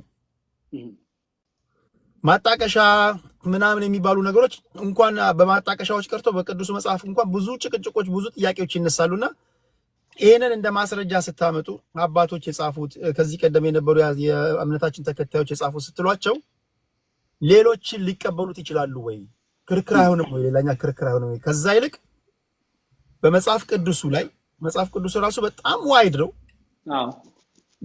ውይይት በዛ ብቻ መሆን አይችሉም። የእስልምና እምነት ተከታዮች ቁርአንን ይዘው ይመጡ አንደርስታንድ ታደርጋለህ። እናንተ ግን ክርስቲያኖች ሴንተር አድርጋችሁ ማውራት ያለባችሁና መጫወት ያለባችሁ በመጽሐፍ ቅዱስ ዙሪያና ዙሪያ ብቻ መሆን የለበትም ወይ? እሱን እኮ ነው ምርቴዲ። ለምሳሌ በእስልምና ባይዘው ቁርአን ብቻ አይደለም ሐዲስና ተፍሲር አለ። ቁርአን በቁርአን ይፈታል፣ ቁርአን በሐዲስ ይፈታል፣ ቁርአን በተፍሲር ይፈታል። ኦራይት ቁርአን ያው ቁርአን ነው ከሰማይ ወረደ ብለው ክሌም የሚያደርጉት መጽሐፍ ነው። ሐዲስ ደግሞ የነብያቸው ንግግር የእሳቸው ተከታዮች ነብዩ እንዲህ ብለዋል፣ እንዲህ ተረድተዋል፣ እንዲህ ተርጉሟል ብለው የጻፉበት ነው ሐዲስ የሚባለው። ተፍሲር ደግሞ ከነሱ ቀጥሎ ያሉ የእስልምና አስተማሪዎች ትላልቅ የሚታመኑ ሙፈሲር ይባላሉ ወይም ተርጓሚዎች ማለት ነው። ይሄ ማለት ይሄ ነው ብለው ይፈቱበት። ስለዚህ ቁርአን እንኳን ለብቻው አይደለም የሚፈታው፣ በእነዚህ በሶስቱ ይፈታል ማለት ነው። ቁርአኑ ይፈታል ወይ ደግሞ ቁርአኑ በሐዲስ ይፈታል ወይ ደግሞ በተፍሲር ይፈታል ማለት ነው። በእኛም በመጽሐፍ ቅዱሳችን ሴንፍ በቃ ያለው ምንድነው? መጽሐፍ ቅዱሱ አለ። መጽሐፍ ቅዱሱ ግን እኛና እነሱ ጋር ያለው ልዩነት እኛ ከሰማይ ያወረደ መጽሐፍ አይደለም፣ መንፈስ ቅዱስ የተሞላበት ጻፉት ነው የምንለው እኛ። ኦኬ፣ መንፈስ ቅዱስ እየመራቸው ጻፉት። እነዚህ ጻፉት አባቶቻችን ደግሞ ምን አደረጉት? መጀመሪያ የቃሉን ትምህርት ነው ያስተላለፉት። ከዛ በኋላ ነው እምነትን ለማጠንከር የጻፉት። ገባ? እምነትን ለማጠንከር ጻፉ። ለምሳሌ የቅዱስ ጳውሎስ መልእክት ብታየው ካስተማረ በኋላ የጻፋቸው መልእክቶች ናቸው። ለዳኑ በክርስቶስ አሉ የጻፉ መልእክቶች ናቸው። ገባ? እንጂ ጽፎ አይደለም የሚያስተምር የነበረው። በእኛ ይሄ ነው ልዩነቱ። አሁን ለምሳሌ መጽሐፍ ቅዱስ ይላል ካልተላኩ እንደዚህ ያስተምራሉ ይላል። እኛ ምን እናምናለን? መላእክትም ትክክለኛው ትምህርት በቅብብሎሽ አለፈ መሆን አለበት ብለን እናምናለን። ክርስቶስ ካላካቸው ማን እንደላካቸው በምን ታውቃለህ? ገባ? ሐዋርያቱ የላከ ክርስቶስ ነው። ስለዚህ የምትሰማው ትምህርት ትክክለኛ የክርስቶስ ትምህርት ሆኖ የምታራግጠው ከክርስቶስ የተላኩ መሆን አለባቸው የመጀመሪያው። ቀጥሎ ደግሞ ከክርስቶስ የተቀበሉትን ደግሞ እነዚህ ሐዋርያት ደግሞ ለሌላ ሰው ማስተላለፍ አለባቸው አይደል? እንዳስተላለፉ ጥቅስ ልስጥህ። የሐዋርያት ሥራ ላይ ምን ይላል መሰለህ? የሐዋርያት ሥራ ምዕራፍ 6 ቁጥር 5 አሁን ቅብብሎሹን ላሳይክ ነው። የሐዋርያት ሥራ ምዕራፍ 6 ቁጥር 5 ይህም ቃል ሕዝቡን ሁሉ ደስ አሰኛቸው፣ እምነትና መንፈስ ቅዱስም የሞላበትን ሰው ይላል እስጢፋኖስን የመረጡትን ያው ቅብብሎሹን ላሳይክ ነው። እነሱን ጌታ መረጠ፣ እነሱ ደግሞ የመረጡትን ለነገክ ነው ያስተላለፉትን። ለማ አንደኛ እስጢፋኖስ ማለት የተወገረው ማለት ነው። በድንጋይ ተወግሮ ነው። የመረጡት ግን ባናቸው ሐዋርያት። እስጢፋኖስ ተነስቶ እኔ እኮ የጌታ ተከታይ ነኝ ብቻ አላለም፣ አይችልም። ገባ? በሐዋርያቱ የሚመረጥ ሐዋርያቱን የሚተካ ያስፈልጋል። ስለዚህ የሐዋርያቱ መራጭ ጌታ ደግሞ ሐዋርያቱን እረኛ አድርጎ ሾመ። ምን እንዲያደርጉ? እንዲመርጡ፣ እነሱ ነው ተተኪ እንዲመርጡ። ቅብብሎሽ ምን ላይ ነው? ማማ እንደመረጡ ልንገርህ። አንደኛ እስጢፋኖስ፣ ሁለተኛ ፊልጶስ፣ ሶስተኛ ጰርኮርሶኖም፣ ኔቄራኖም፣ ጢሞናንም፣ ጴርሜናንም ይሁዲነትም ገብቶ የነበረው የአንጾኪያውን ኒቃሎስን መረጡ ይላል። አየው እነዚህን ሁሉ መረጡ ለአገልግሎት ማለት ነው። አሁን እነዚህ ደግሞ ወጥቶ አስተማሩ ማለት ነው። አየህ ስለዚህ ምን አለ ማለት ነው ቴዲዬ ቼኑ አለ፣ ሰንሰለቱ አለ፣ ቅብብሎሽ አለ ማለት ነው አይደል? ገባ አይደል ቴዲ? በጣም ጥሩ። ስለዚህ ቅብብሎሽ ውስጥ ያላለፈ ትምህርት አንቀበልባቸው ማለት ነው። ስለዚህ ቅብብሎሽ መኖር አለባቸው ነው የምትሉት? በቃ አዎ፣ ምክንያቱም ዳኛው እሱ ነው የሚሆነው። እኔ ተነስቼ ከግሌ የሆነ ነገር ባስተምርስ በምንድን ነው የምትመዝነኝ? ቅብብሎሹ እንዴት ተረዳው ነው መመዘኛችን አይደል? ምክንያቱም ትክክለኛው ትምህርት እሱ ነው የሚለው በሐዋርያትና በነቢያት ትምህርት ቆማቸዋል ታንጻቸዋል ነው የሚለው። ስለዚህ ትክክለኛውን የሐዋርያቱን ትምህርት ወደ ኋላ ሄደ ማግኘት አለብን። ቅብብሎሹ ነው የሚዳኘን በቃ እንጂ መጽሐፍ ቅዱሱም አሁን በጣም በደስታ እንወያያለን በመጽሐፍ ቅዱሱ ግን የሆነ ፍቺ ባመጣ ፍቹ ማን ነው የፈታው? ከግልክ ነው ከኪስክ ነው ወይስ ቅብብሎሽ ውስጥ ያለፈ ፍቺ ነው የሚለው ይታያል ማለት ነው። ኦኬ እነዛ አባቶችሳ በእግዚአብሔር መንፈስ ተመርተው ስለመጻፋቸው ማስረጃው ምንድነው? በጣም ጥሩ። እኔ ብቻ ከመልስ ደግሞ ዲያቆን ፈለገም ይሳተፉ እንዳይተኙብን። ዲያቆን ፈለገ ቀጥሉ ደግሞ ያው እናንተ ጋር ቀን ስለሆነ ነው ምናልባት የበረታችሁትና እኔ የሆኑ ነገሮችን ልበልና ረፍት ላድርግ። ያሬዶ በጣም ቃሉትን ያሰማልን እናመሰግናለን። ቴዲሻ የአሁኑን ጥያቄ ከመመለስ በፊት ግን ቅድም ላነሳው ጥያቄ አንድ ብቻ መልስ ልመልስ። ኦርቶዶክስ ተዋህዶ የምትባሉት ለምንድን ነው ለሚለው ጥያቄ ማለት ነው። ኦርቶዶክስ ማለት የግሪክ ቃል ነው። ከሁለት የግሪክ ቃል የተወሰደ ነው። ኦርቶና ዶክስ ከሚል ማለት ነው። ተርጓሚው ብዙ ያውቀዋል። ቀጥተኛ መንገድ ማለት ነውና ይሄ የሰው እንዴት ቤተክርስቲያን ሊኖራት ቻለ ከተባለ አንድ ማወቅ ያለብን ትልቁ እውነት ምንድነው? ጌታችን ኢየሱስ ክርስቶስ እኔ መንገድም እውነትም ብርሃንም እኔ ነኝ ብሎ ስለራሱ ለተናገረ ወደዚህ ብርሃን ወደ ሆነው እውነት ወደ ሆነው መንገድ ወደ ሆነው ክርስቶስ በቀጥታ የምታደርስ በቀጥታ የምትወስድ እውነተኛ ስምሮ ያላት ቤተ ክርስቲያን which means ክርስቶስ በደሙ የመሰረታት የክርስቶስ ኢየሱስ ውሽራ ስለሆነች ቀጥተኛ መንገድ ተብላ ትጠራለች። ወደ ምን የምትወስድ? ወደ ክርስቶስ። ቀደም እንዳልነው የሁሉም ሰው ፍላጎት ኖሮ ተስፋ ያረጋትን መንግስተ ሰማያት መውረስ ነው። ከዛ አንፃር ቀጥተኛ መንገድ ትብላለች። ቀጥተኛ ያልሆኑ መንገዶች አሉ። ያው አሉ። ለምሳሌ በማቴዎስ ወንጌል ምዕራፍ 16 ከቁጥር 13 ላይ በፊልጶስ ቂሳሪያ ጌታችን መድኃኒታችን ኢየሱስ ክርስቶስ ሐዋርያቱን ሰብስቦ አንድ ጥያቄ ጠየቃቸው። ኢየሱስ ማን ነው ብሎ ማለት ነው። በጣም በሚደንቅ ሁኔታ ዛሬም ድረስ ትውልድ ሁሉ ይህን ጥያቄ ይጠይቃል። ማን ነው ኢየሱስ? ኢየሱስ ማን ነው ይላል። ይህንን ጥያቄ ለመጀመሪያ ጊዜ የጠየቀው የቃላት ሁሉ ባለቤት ራሱ ጌታችን ኢየሱስ ክርስቶስ ነው። እና ጌታችን ኢየሱስ ሐዋርያትን ጠየቃቸው። ሰዎች እኔን ማን ይሉኛል አላቸው። እና ሐዋርያት ሰዎች ሲሉ የሰሙትን በአጠቃላይ ነገሩት። አንዳንዶች ኤልያስ፣ አንዳንዶች ዮሐንስ፣ አንዳንዶች ደግሞ ኤርሚያስ ነው ይሉሃል፣ አንዳንዶች ደግሞ ከነቢያት አንዱ ነው ይሉሃል። አየህ፣ ቀጥተኛ ያልሆነ ነገር አለ ማለት ነው። ስለ ክርስቶስ ሰዎች በትክክለኛው መንፈስ ያልተረዱት ቀጥተኛ ያልሆነ ነገር አለ እና ሐዋርያት ሰዎች ስለ ኢየሱስ ሲያወሩ የሰሙትን ነገር በአጠቃላይ ለጌታ ለኢየሱስ ነገሩት።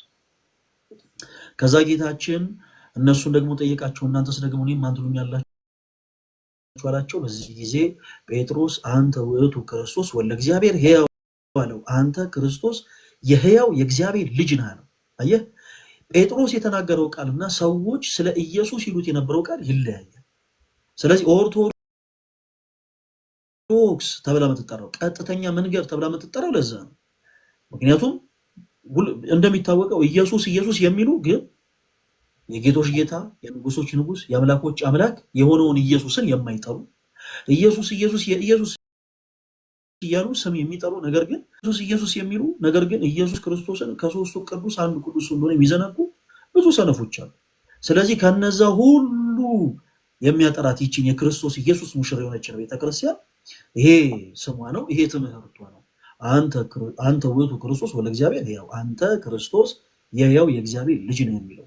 እናም ጌታችን ኢየሱስ ክርስቶስ ጴጥሮስን ክቡር ነህ አለው። ከዛ በኋላ ይሄ ንዑድ የሚያስብል ክቡር የሚያስብል ትምህርት ነው ማለት ነው። ይሄንን ቃል የሚመሰክር በአጠቃላይ ንዑድ ነው፣ ክቡር ነው። ከዛ ውጭ ግን የተለያዩ ሀሳቦችን የሚናገሩ ሰዎች በአጠቃላይ ከእውነት የራቁ ናቸው። ስለዚህ ቀጥተኛ መንገድ የምንለው በፖለቲካ እኛ ራሳችንን ተሰብስበን አጽድቀን ሳይሆን በቅዱሳን አባቶቻችን ርትዕት የሆነው አስተምህሮ እውነተኛ የሆነው መንገድ ለብዙዎች እውን ይሆን ዘንድ ኦርቶዶክስ ተዋህዶ ቤተክርስቲያን ተብላ ቤተክርስቲያናችን ትጠራለች። እና አሁን በጣም አሪፍ የሆነ ሀሳብ አንስተሃል። መጽሐፍ ቅዱሳችን ይዛችሁ ብትናገሩ፣ ሌሎችም ሰዎች ደግሞ ሌላ የሆነ ሀሳብን ቢናገሩ እንዴት ነው መለየት የሚቻለው የሚል ሀሳብን ትነግራለህ። በጣም በነገራችን ላይ በጣም ሁሉም ሰው ሊያስበው የሚገባ ሀሳብ ነው። ይህም ብቻ ብዬ ላብቃ፣ እኔም ስለደከመኝ። ይህ የምታየው መጽሐፍ ቅዱሳችን ነው። እውነተኛ የሆነ የእግዚአብሔር እስትንፋስ ያለበት መጽሐፍ ቅዱስ ነው። ይሄ እውነተኛ የእግዚአብሔር እስትንፋስ ተብሎ ይጠራል። የእግዚአብሔር ቃል። በዚህ ቃል ላይ ደግሞ ሰዎች አዲሽናል በሆነ መልኩ ሰው ሰራሽ ትምህርቶችን ይጨምራሉ። ሰው ሰራሽ ትምህርቶችን እና ስህተት የሆነውን ትምህርት በምን ማወቅ ይቻላል? ቴሪሻ ከፍሬው። በነገራችን ላይ የማንንም ሰዎች ገዛ መጠየቅ አይኖርም። ነገሮችን አብዝቶ ጠያቂ የሆነ ሰው አብዝቶ ግን ጠያቂ የሚሆን ሰው ልክ እንደዚህ ይሆናል። ምክንያታዊ በሆነ መልኩ ለምሳሌ ኦርቶዶክስ የሆኑ ሰዎች ለምንድን ነው እንዲህ የሚሉት? ኦኬ ፕሮቴስታንት የሆኑ ሰዎች ስለምንድን ነው እንዲህ የሚሉት የሚለውን ነገር በጥንቃቄ ሰዎች ከጠየቁ ስለ እውነት ነው ማለት እውነተኛ የሆነውን ቤት ያገኙታል። አንዳንድ ለሆዳቸው ያደሩ መተዳደሪያቸው ዩቲዩብ የሆኑ ሰዎች ስለ እውነት ስሜቴ የሆነው ሙስሊምም ተቅበዝባሽ ትሆናለህ ያለው ሰው ስሜቴነት የሚያጠቃቸው በምድር ላይ ሲቀዘበዙ የሚኖሩ ሰዎች አሉ። ዝም ብሎ ስሜቴነት ኢየሱስ ክርስቶስን ሲፈልጉ ጓደኛቸው፣ ሲፈልጉ የሥራ ባልደረባቸው፣ ሲፈልጉ የሆነ ነገራቸው ማድረግ የሚፈልጉ ሰዎች አሉ። እውነተኛው ትምህርት የቱ ነው? በመጽሐፍ ቅዱስ ማስረጃነት በእውነተኛው ፍሬ መለየት ይቻላል። ምሳሌ ልስጥ። በዚህ መጽሐፍ ቅዱስ ላይ ለምሳሌ ትንቢተ ኢሳይያስ ምዕራፍ 7 ከቁጥር 14 ላይ ያለን ቃል አንሳና ምሳሌ ብቻ ልስጣችሁ፣ በደንብ አዳምጡ። በትንቢተ ኢሳይያስ ምዕራፍ 7 ከቁጥር 14 ላይ ነብዩ ኢሳይያስ በትንቢት ቃል የተናገረውን ነገር እንመለከታለን። እነሆ ጌታ ራሱ ምልክት ይሰጣችኋል፣ ድንግል ትጸንሳለች፣ ወንድ ልጅም ትወልዳለች፣ ስሙንም አማኑኤል ብላ ትጠራዋለች ይላል። ነብዩ ኢሳይያስ በትንቢት ቃል እየተናገረላት ያለችው ሴት ማነች ከተባለ መልሱ ምንድነው? ማነች? ለምሳሌ ቴሪሻ ነብዩ ኢሳይያስ በትንቢት ቃል የተናገረላት እነሆ ጌታ ራሱ ምልክት ይሰጣችኋል፣ ድንግል ትጸንሳለች ብሎ ድንግል ብሎ ይጠራል፣ ወንድ ልጅም ትወልዳለች፣ ከዛስ ስሙንም አማኑኤል ብላ ትጠራዋለች ብሎ የተናገረላት ይህች ሴት ማነች? ቴሪሻ ማርያም ነች እንበልና ለምሳሌ ማርያም ነች ስትል አንዳንዶች ላለማመን ፈልገው አይ ይባል ነገር የለም ማስረጃ አምጣ ቢሉ መጽሐፍ ቅዱስ ራሱ ይመሰክራል። በማቴዎስ ወንጌል ምዕራፍ 1 ከቁጥር 22 ላይ በስርዓተ መልአክ ቅዱስ ገብርኤል ለዮሴፍ እንዲህ ይለዋል፣ እነሆ በነቢዩ ኢሳይያስ ድንግል ትጸንሳለች፣ ልጅንም ትወልዳለች፣ ስሙንም አማኑኤል ብለው ይጠሩታል የተባለው ይፈጸም ዘንድ ይህ ሁሉ ሆነ ይለዋል። እዚህ ስለዚህ እኛ ምክንያት የሆነ በመጽሐፍ ቅዱስ የማስረጃነት ትምህርታችን መጽሐፍ ቅዱስ እንደሆነ ፕሩፍ ማድረግ እንችላለን። እዚህ ጋር ደግሞ አንድ የፕሮቴስታንቲዝም ለምሳሌ መጽሐፍ ቅዱስ አለ ካጠገብ። ይሄ አዲሱ መደበኛ ትርጉም ይባላል። ቴዲሻ ሌላ ጊዜ በደንብ በሰፊው አሳያለሁ። ይሄ አዲሱ መደበኛ ትርጉም የሚባል መጽሐፍ ቅዱስ አንደኛ ከመጽሐፍ ቅዱስ ማህበር እውቅና ውጪ ታተመ መጽሐፍ ነው። በባይብሊካ ኢንተርናሽናል በሆኑ ግለሰቦች የታተመ መጽሐፍ ነው እና የፕሮቴስታንት ስኮላሮች የህዳግ ማብራሪያ ያስቀምጠውበታል። መጽሐፍ ቅዱሱ ሲገለጥ የሚታያችሁ ከሆነ ከመስመሩ በላይ እዚህ ጋር ከምታዩት መስመር በላይ የመጽሐፍ ቅዱሱ ዋና ክፍል ያለ ሲሆን ከዚህ በታች ደግሞ የፕሮቴስታንት ስኮላሮች ያስቀመጡት ማብራሪያ ተቀምጧል።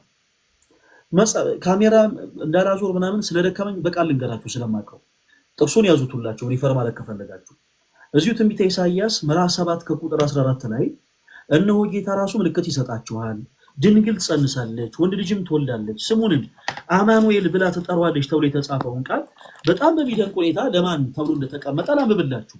በፕሮቴስታንቱ ስኮላሮች ሊሳደምጡ እውነተኛውን ነገር እንዴት እንደምትለይ ላሳይ ፈልጌ 7:14 ላይ ድንግሊንና ምን ይላል መሰላችሁ? ድንግል የኢሳይያስ የመጀመሪያ ሚስቱ ይሰማል። ሁላችሁም እየሰማችሁ ድንግል የኢሳይያስ የመጀመሪያ ሚስቱ ሻር ያሱብን ከወለደች በኋላ ሞተች ይመስላል። ትርጉሙን በይመስላል በደሳሌ ምናምን የሚያስቀምጡት ይመስላል ይልና ከዛ በኋላ እሷ ስለሞተች ኦኬ በቃ እሷ አይደለችም ከዛስ ስለዚህ ሁለተኛ ሚስቱ ልትሆን የታጨችው ልጃገረድ የሚያመለክት ሊሆን ይችላል ይላል። ኢማጂን ነብዩ ኢሳይያስ እነሆ ጌታ ራሱ ምልክት ይሰጣችኋል ተብሎ ተነገረላት። እንግዲህ ጌታ ምልክት የሰጠው የነብዩ ኢሳይያስ ሁለተኛ ሚስቱ ኦኬ ድንግል ሆና የምትመጣዋን ሴት ነው እያለን ነው እዚህ ጋር ይሄ ክፍል ማለት ነው። አሁን ይሄ ዊርድ የሆነ ትምህርት ነው። እንዲህ አይነት ትምህርቶች ቴሪሻ ምን ይባላሉ? ሰው ሰራሽ ትምህርቶች ይባላሉ። በነገራችን ላይ በጣም በሚገርም ሁኔታ ከአፈ ታሪክ ሰዎች በድርሰት ከፈጠሯቸው ተረቶች ይልቅ በመጽሐፍ ቅዱስ መነሻነት ተመርኩዞ ሰዎች የፈጠሩት ሰው ሰራሽ ትምህርት ይበልጣል በጣም። ይሄ ክፍል የሚናገረው ስለምን እንደሆነ ሁላችንም እያወቀን እዚህ ጋር ግን የፕሮቴስታንት ወንድሞቻችን ስኮላሮች እዚህ ክፍል ላይ የተቀመጠችው የነብዩ ኢሳይያስ ሚስት ነች እና ድንግል ማርያም ሳትሆን የእሷ ምሳሌ እንደሆነች የሚያረጋግጥ ይላል። በጣም የሚያሳዝነውን ነገር ልንገራችሁ። አማኑኤል የተባለ ልጅ የወለደችው የክርስቶስ ኢየሱስ እናት ድንግል ማርያም ብቻ ነች። የአማኑኤል እናት፣ የመድኃኔዓለም እናት፣ የፍቅር እናት እና አማኑኤል የሚለው ስም ይላል የኢሳይያስ ሻር ማህር ሻላል ባዝ የሚባላል የእሱ ሌላኛው ስም ሊሆን ይችላል ብለው ሁሉ አስቀምጦታል። እንዲህ አይነት ትምህርት ምን ይባላል? ቴዲሻ ሰው ሰራሽ ትምህርት ይባላል። በነገራችን ላይ ሰው ሰራሽ ትምህርትን ማንቆለባበስ አያስፈልግም። በቃ ሰው ሰራሽ ነው። ስለዚህ ከጉሮሯችን መንቀረን ተፍተን እንጥሏለን ማለት ነው። ከመጽሐፍ ቅዱስ ውጪ በመሆኑ በምን አወቀን? ይኸው ትንቢተ ኢሳይያስ ምዕራፍ 7 ላይ ያለውን ሐሳብ የማቴዎስ ወንጌል ምዕራፍ 1 ከቁጥር 2 ላይ እዚህ ክፍል ላይ የተነገረው ትንቢት ስለሌላ ነብዩ ኢሳይያስ ሚስት አድርጎ ስለሚያገባት ሴት ሳይሆን ስለ ክርስቶስና ስለ ድንግል ማርያም እንደሚናገር ስለሚያሳይ ሌላም የተወሰኑ ነጥቦችን ላንሳላችሁ። እዚህ ጋር ደግሞ በጣም የሚያሳዝን ክፍል ላሳያችሁ ፕሊዝ። ትንቢተ ሕዝቅኤል ምዕራፍ 44 ከቁጥር 1 ላይ ነብዩ ሕዝቅኤል በትንቢት ቃል ስለ እመቤታችን ስለ ቅድስት ድንግል ማርያም ዘላለማዊ ድንግልና ይናገራል። ኦኬ እንደዚህ ይላል። ከዚያም ያ ሰው ለምስራቅ ትይዩ ወደ ሆነው በውስተ ውጭ ወዳለው ወደ መቅደሱ በር መልሶ መጣ፣ ተዘግቶም ነበር ይላል። ምን ብሎ ነበር? ተዘግቶም ነበር። እግዚአብሔር እንዲህ አለኝ፣ እሺ ይህ በር እንደተዘጋ ይኖራል። ይህ በር እንደተዘጋ ምን ይላል? ይኖራል። መከፈትም የለበትም። ዋይ ሲባል ራሱ እግዚአብሔር ይመልሳል። ምክንያቱም የእስራኤል ቅዱስ እግዚአብሔር ገብቶበታልና ከሱም በቀር የወጣበት የለም ይላል። ኦኬ ሶ እግዚአብሔር ብቻ የገባበት ከእርሱም በቀር የወጣበት የሌለ እርሱ ብቻ እንደተዘጋ የገባበት እርሱ ብቻ እንደተዘጋ የወጣበት ብቸኛው በር የትኛው ነው ስንል ግን ኖ አይደለም፣ ሰዎች ገብተውበታል።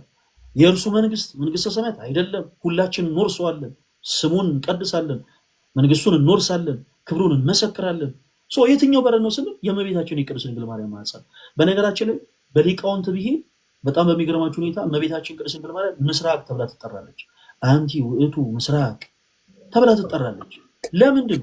እውነተኛ የሆነው ፀሐየ ጽድቅ ክርስቶስ ስለተገኘባት። ሌላውን ተውት። ይሄን ነገር ሕዝቅኤል በትንቢት ቃል ይናገረው እንጂ ራሷ እመቤታችን ቅድስት ድንግል ማርያም መስከራለች። ዋይ ፈለገ ዝም ብሎ በራሱ እየተረጎመ ነው ይሄንን ክፍል እንዳንል በዚህ በመጽሐፍ ቅዱሳችን ላይ በሉቃስ ወንጌል ምዕራፍ 1 ከቁጥር 33 ጀምሮ ስንመለከት መልአኩ ገብርኤል ወደ እመቤታችን ወደ ቅድስት ድንግል ማርያም መጣ። ይልሻል ሰው መጣ ከአምላኩ ከእግዚአብሔር የተላከውን ብስራት አበሰራት። ለማ ለእመቤታችን ለቅድስት ድንግል ማርያም አበሰራት። መልአክ ነው ባይዘወይ መልአክ ማለት መልእክተኛ ማለት ነው። ሰው መልእክተኛ ወይም ደግሞ መልአክ ከአምላኩ ከእግዚአብሔር የተነገረውን ቃል ብቻ ነው የሚናገረው። ሰው በፊቷ ቆመ፣ ጸጋን የተመላሽ ሆይ ደስ ይበልሽ አላት። እግዚአብሔር ከአንቺ ጋር ነውና ደስ ይበልሽ፣ አንቺ ከሴቶች ሁሉ ተለይተሽ የተባረክሽ ነሽ፣ የማኅፀንሽን ፍሬ ምን ያለ ነው? የተባረከ ነው። ከሦስቱ ቅዱስ አንዱ ቅዱስ ወልደሽ ስሙንም ኢየሱስ ያለሽ አላት። የዚህን ጊዜ እመቤታችን አንድ ጥያቄ ጠየቀች። እኔ ወንድ ስለማላቅ ጋይስ ምን አለች? ወንድ ስለማላቅ። ይሄ እንዴት ይሆናል?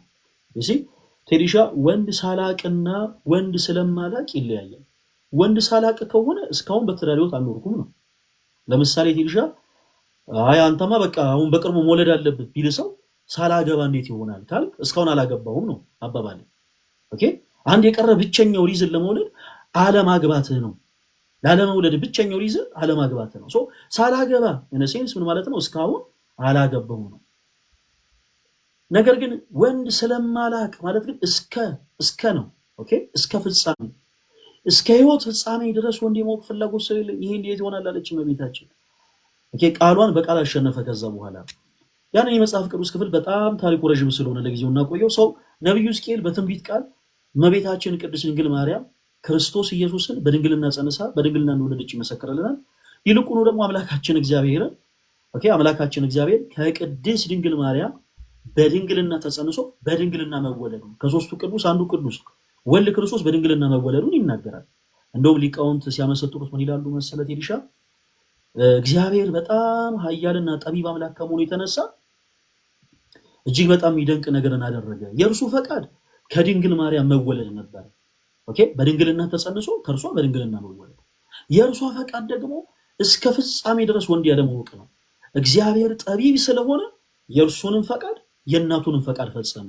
እርሱም ድንግልናዋን ሳይሽር ከእመቤታችን ከቅድስት ድንግል ማርያም ተጸንሶ ተወለደ። እርሷም ለዘላለም በድንግልና ጸንታ ኖረች። እግዚአብሔር ይህን ያክል ኃያል አምላክ ነው ብለው ሊቃውንት ያስተምራሉ። ይህንን የመሰለ በጣም በሚስጥር የተሞላ የእግዚአብሔር ቃል እዚህ በህዳጉ ማብራሪያ ላይ ምን ተብሎ እንደተቀመጠ በሕያው በእግዚአብሔር ስም ስሙ እናንተ ፍረዱ። የትኛው ነው በእውነተኛ የመጽሐፍ ቅዱስ ትምህርት ላይ የተመሰረተው ትምህርት? የትኛው ነው ሰው ሰራሽ ትምህርት? እናንተ ደግሞ ምን ይላል መሰላችሁ? ቁጥር 1 ጀምሮ ያለውን ሐሳብ ሲያብራራ ትንቢተ ኢሳይያስ ትንቢተ ሕዝቅኤል ምዕራፍ 44 ከቁጥር 1 ላይ ምን ይላል መሰላችሁ? እንደተዘጋ ይኖራል ይላል።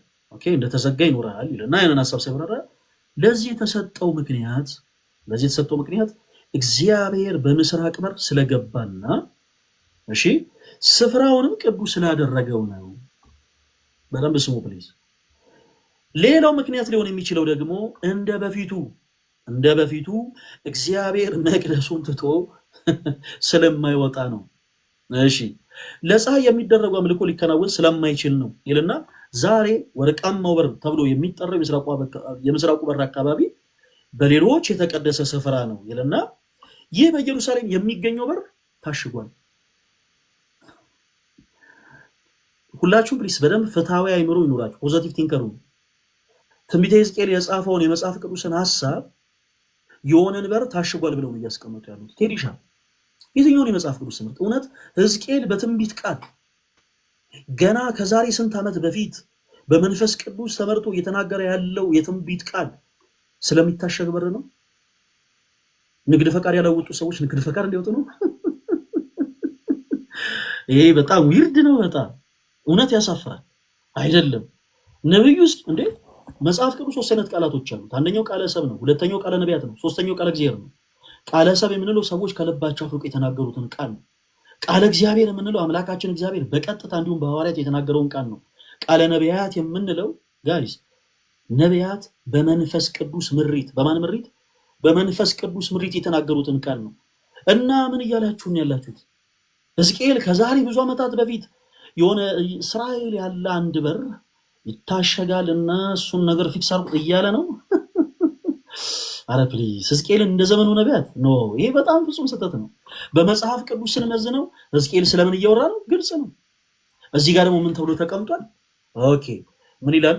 በደንብ ደግሞ አለው። እሺ የምስራቁ በር አካባቢ በሌሎች የተቀደሰ ስፍራ ነው፣ ይህ በኢየሩሳሌም የሚገኘው በር ታሽጓል ብሎ ያስቀምጣል። እንዲህ አይነት ትምህርቶች ሰው ሰራሽ ትምህርቶች ለመሆናቸው በነገራችን ላይ ያን ያክል ጠቢብነትና አዋቂነት አይጠይቅም። እስቲ በነገረ ስጋዊ አንድ ደግሞ ላንሳል ቴዲሻ በደንብ እንድታዘበው። ይሄ መጽሐፍ ቅዱስ በቻልከው አቅም ፕሊስ የሚልኩልህ ሰዎች ካሉ አስገዝተ እጅ ላይ ብትይዘው ደስ ይለኛል። ሌሎችን በጣም ብዙ ነገሮችን ልናሳይ ስለምንፈልግ። እዚህ ጋር ደግሞ የሉቃስ ወንጌል ምዕራፍ 8 ቁጥር 19 ላይ ያለ ኃይለ ቃል አለ። ምን ይላል? ከዚህ በኋላ የኢየሱስ እናትና ወንድሞቹ እርሱ ወዳለበት መጡ ይላል። እርሱ ወዳሉበት መጡ ይልና ያንን ሐሳብ ሲያብራራ በደንብ አዳምጡ ፕሊዝ። የኢየሱስ እናትና ወንድሞቹ የመጡበት ዓላማ ይላል። ወደ እርሱ የመጡበት ዓላማ በማርቆስ 3:21 ላይ ተገልጿል ይላል። በማርቆስ 3:21 ላይ የክርስቶስ እናትና ወንድሞቹ ተብለው የተጠሩ ሐዋርያት ወደ ክርስቶስ የመጡበትን ዓላማ ይናገራል። ይልቁኑ ግን በክርስቶስ ያላመኑ ክፉ አይሁዶች ጌታችን ኢየሱስ ክርስቶስን ግን በአንደበቶቻቸው እንደዘለፉ ይናገራል። ቤልዙቤል አለበት፣ በአጋንንት አለቃ አጋንንትን ያወጣል፣ አብዷል ሁሉ እያሉ ይሳለቁበት ነበር። ዘመዶች ተብለው የተጠሩ ሁሉ ማለት ነው፣ በክርስቶስ ኢየሱስ ያላመኑ ሰዎች። የክርስቶስ እናት ድንግል ማርያም ያውም የኢየሱስን ጌትነት ለመጀመሪያ ጊዜ አሜን ብላ የተቀበለች እናት፣ እንዲሁም ደግሞ ክርስቶስ የመረጣቸው ሐዋርያቱ ግን ክርስቶስ ኢየሱስን አንድም ቀን ባላመኑ ሰዎች አይነት ቅላጼ ተናግረው አያውቁም። እነሱ ስለ ክርስቶስ እንደዛ ብለው አያውቁም። ኦኬ፣ ለምሳሌ በአጋንንት አለቃ ነው አጋንንት ነው የሚወጣው ብለውት አያውቁም። ወይም ደግሞ ቤልዙቤል አለበት ብለውት አያውቁም። አብዷል ብለውት አያውቁም። እዚህ ክፍል ላይ በጣም በሚያሳዝን ሁኔታ ተወዳጆች፣ እንዲህ አይነቱ ነገር ለአምላካችን ለክርስቶስ የተገባ ባህሪ አይደለም። ጥቅሱን ያዙት፣ ሁላችሁ ሪፈር እያደረጋችሁ መጽሐፉን ገልጣችሁ ተመልከቱት። የህዳግ ማብራሪያው ላይ ምን ይላል? ወደ ኢየሱስ የመጡበት ዓላማ ይኸውም አብዷል በማለት ካለበት አስቸጋሪ ሁኔታ ነፃ እንዲወጣ ፈልገው ሳይሆን አይቀርም ይላል። ይሄ ነው አሁን እውነተኛ የሆነ የመጽሐፍ ቅዱስ ትምህርት። የመጽሐፍ ቅዱስ ትምህርት እኮ የታወቀ ነው። የመጽሐፍ ቅዱስ ትምህርት እርስ በርሱ አይጋጭ። ክርስቶስ እርሱ ሁለንተናው ቅዱስ የሆነውን አምላክ ከእንደገና ደግሞ ከባህሪው ዝቅ አድርጎ እንደ ተራ እብድ እንደ ተራ ዱርዬ አድርጎ አይሰልም፣ አያስቀምጥም። ነገር ግን ኢየሱስን ይኸው እናቱ ድንግል ማርያም ኢማጂን ክርስቶስን የወለደች እናት፣ ኦኬ፣ መለኮትን ያክል ጌታን የዳሰሰች እናት እንዲህ ብለዋለች። ማንን? ኢየሱስን ምን ብለዋለች? አብዷል። ሎቱ ስብሐት ይቅር በለኝ እኔ ስለደከምኩት። አንድ ሌላ ብላልሰር ስለ ትሪኒቲ ወይ ራሳቸውን ሊከላከሉ በሚችሉበት ቦታ ላይ ጠልቀን እናወራለን። አሁን ግን ሰው ማሳየት የፈለኩት ይዲሻል አሁን ሙሉ ሰዎችን ለመጥቀስ አይደለም ይሆናል መሰለ ፌር አይሆንም። አሁን ለምሳሌ ይሄን ለምን እንደተጻፈ የቱ ጋር እንደተጻፈ ራሳቸውን ሊከላከሉ ይገባል ብዬ አምናለሁና እሺ እዛጓለሁ፣ መጽሐፉን እዛጓለሁ። ለማሳየት የፈለኩት ግን የሆኑን አካሎች የሆነ ቀረጽ አድርጌ ምናምን ተሳስተዋል ለማለት ሳይሆን ቀደም እንዳልኩ ለምሳሌ እኔ ስጠቅስ እኔ ያነሳሁትን ሐሳብ ከመጽሐፍ ቅዱስ ላይ አንስቼ የመጽሐፍ ቅዱስ ትምህርት እንደሆነ በደንብ ለሚያደምጡ ሰዎች ለሚሰሙ ሰዎች ያሳይና ከመጽሐፍ ቅዱስ ውጭ ግን ያሉ ሰው ሰራሽ ትምህርቶች ምን ያክል ከመጽሐፍ ቅዱስ እንደራቁ ለማሳየት ነው። ባጭሩ ይሄንን ተወውና በሌላው ዓለም ለምሳሌ ሞርማኒዝም የሚባል አስተምህሮ አለ ቴዲሻ። አሁን ሞርማኒዝም ማለት ሞር እንደውም ለክርስትና የቀረበ ሳይሆን እናንተ ለምትወዩበት ሐሳብ የቀረበ በጣም የሚገርም ነገር፣ በጣም ፍጹም የዘረኞች እምነት ነው። በምዕራቡ ዓለም ይሄን የሞርማንን እምነት የሚከተሉ ሰዎች አሉ። እኛ ፕሮቴስታንት ነን ብሎ ያምናሉ። ኦኬ ሰው ከዛ በኋላ ደግሞ ምን አይነት ሐሳብን ያራምዳሉ? አፍሪካውያን ቆዳቸው የጠቆረው ከወደቀው መላእክት ጋር አብረው ተጥለው ነው። ከመንፈስ ቅዱስ መውረድ በኋላ ግን ያ መርገም ተነስቶላቸዋል ብሎ ያምናሉ። በጣም ያሳዝናል። ያንን መጽሐፍ ቅዱስ ይዘው ሰዎች ሰው ሰራሽ ትምህርትን ያስተምራሉ። አሁን ቴዲሻ ምንም አይነት ጥቅስ አያስፈልግም። ምንም አይነት ጥቅስ አሁን እንዲህ አይነት እውነቶችን አይ ነው ስህተት ነው ለማለት ከዘፍጥረት እስከ ዮሐንስ ራእይ አንተ ምንም አይነት ጥቅስ ማወቅ አይጠበቅብህም። ምክንያቱም ክርስቶስ የዘረኞች አምላክ አይደለም። ክርስቶስ የሁሉ አምላክ ነው። በነገራችን ላይ እኔንም አንተንም ባንግላዴሽ ያለውንም ህንድ ያለውንም ኬንያ ያለውንም ኡጋንዳ፣ ኮንጎ ብራዛቪል ያለውንም ሁሉንም ክርስቶስ የሚያውቀው እንደ ድንበሩ እንደ ሀገሩ እንደ ዜግነቱ ሳይሆን በሰውነቱ ነው። እኛንን ቅጥርና ድንበር ይሰራል። ኦኬ አንድ ሰው የለም ጥቁሮች እንደዚህ ሆኑት ምናምን ካለ ኦኬ ያ ሰው ከመጽሐፍ ቅዱስ ነው ተርቋል ማለት ነው። ኦኬ እቺን አንደኛውን ለመዝሙር ያነሳሁትን ጥያቄ መልስልኝና ለምሳሌ አሁን የነብዩ ኢሳያስን መጽሐፍ ያነብ የነበረውን ጃንደረባ አይተናል። ፊልጶስ በመንፈስ ተመርቶ ሄዷል። በመንፈስ የመራው ማን እንደሆነ ይታወቃል። መጽሐፍ ቅዱስ ላይ እግዚአብሔር በመንፈስ መራው። ስለዚህ ፊልጶስ ዝም ብሎ እንዳልሄደ ከዚህ እንረዳለን። ዝም ቤዚክ የሆነ አንደርስታንዲንግ ያለው ሰው ይረዳል። የሐዋርያት ስራ ላይ 6 ላይ ያነበበው የተመረጡ ሐዋርያቶች አሉ። እዛው ጋር ደግሞ አለፍ ብላችሁ ደግሞ 13 ላይ ብታነብ እንደዚሁ በመንፈስ እነ ጳውሎስ ሲመሩ ትሄዳለህ ታያለህ። እዛ ሐዋርያት ስራ 13 አካባቢ እግዚአብሔር በመንፈስ መርቷቸው ልኳቸው ለለዩዋቸው ዓላማ ለጠራኋቸው ዓላማ ለዩልኝ ሲላቸው ታያለህ። የሆነ አንድ በሪያሱስ የሚባል ሰውዬ ሲያጨናብር የነበረውን ሰውዬ ሲለዩት መጨረሻ ላይ እውር ሲያረጉት ምናምን ታያለህ። አሁን መጽሐፍ ቅዱስ ላሉ ሰዎች ከተነሰው ወዴት እንደሚሄዱና ማን እንደላካቸው ይታወቃል ስለተጻፈ። ኢቭን አንዳንድ ጊዜ አዎንታዊ ንግግር እንኳን ቢናገሩ እነዚህ ቅዱሳን ሰዎች ሐዋርያቶች በመንፈሳዊ አይተው አዎንታዊ ነገር ስለተናገርክ ብቻ አይደለም። አሁን እኔ አንድ የሆነ ቦታ ላይ ሊዲያ የምትባል ሰው የቀናውን የእግዚአብሔር መንገድ የምታሳዩት እናንተ ናችሁ ምናምን ነው ያለችው። ይሄ በጣም በመንፈሳዊ ዓለም ላይ በጣም የረቀቅ በጣም ያደግ ካልሆንክ በስተቀር አዎ ነው የምትለው። እነ መንፈስ ሐዋርያቶች ግን ሳይዋት በዛ ሰዓት እነ ጳውሎስ ሳይዋት ጠማማ ነው ያሏት። ሴትዮዋ የተናገረችው ያስደነግጣል። የቀናውን የእግዚአብሔርን መንገድ የምታሳዩት እናንተ ናችሁ ነው አለች።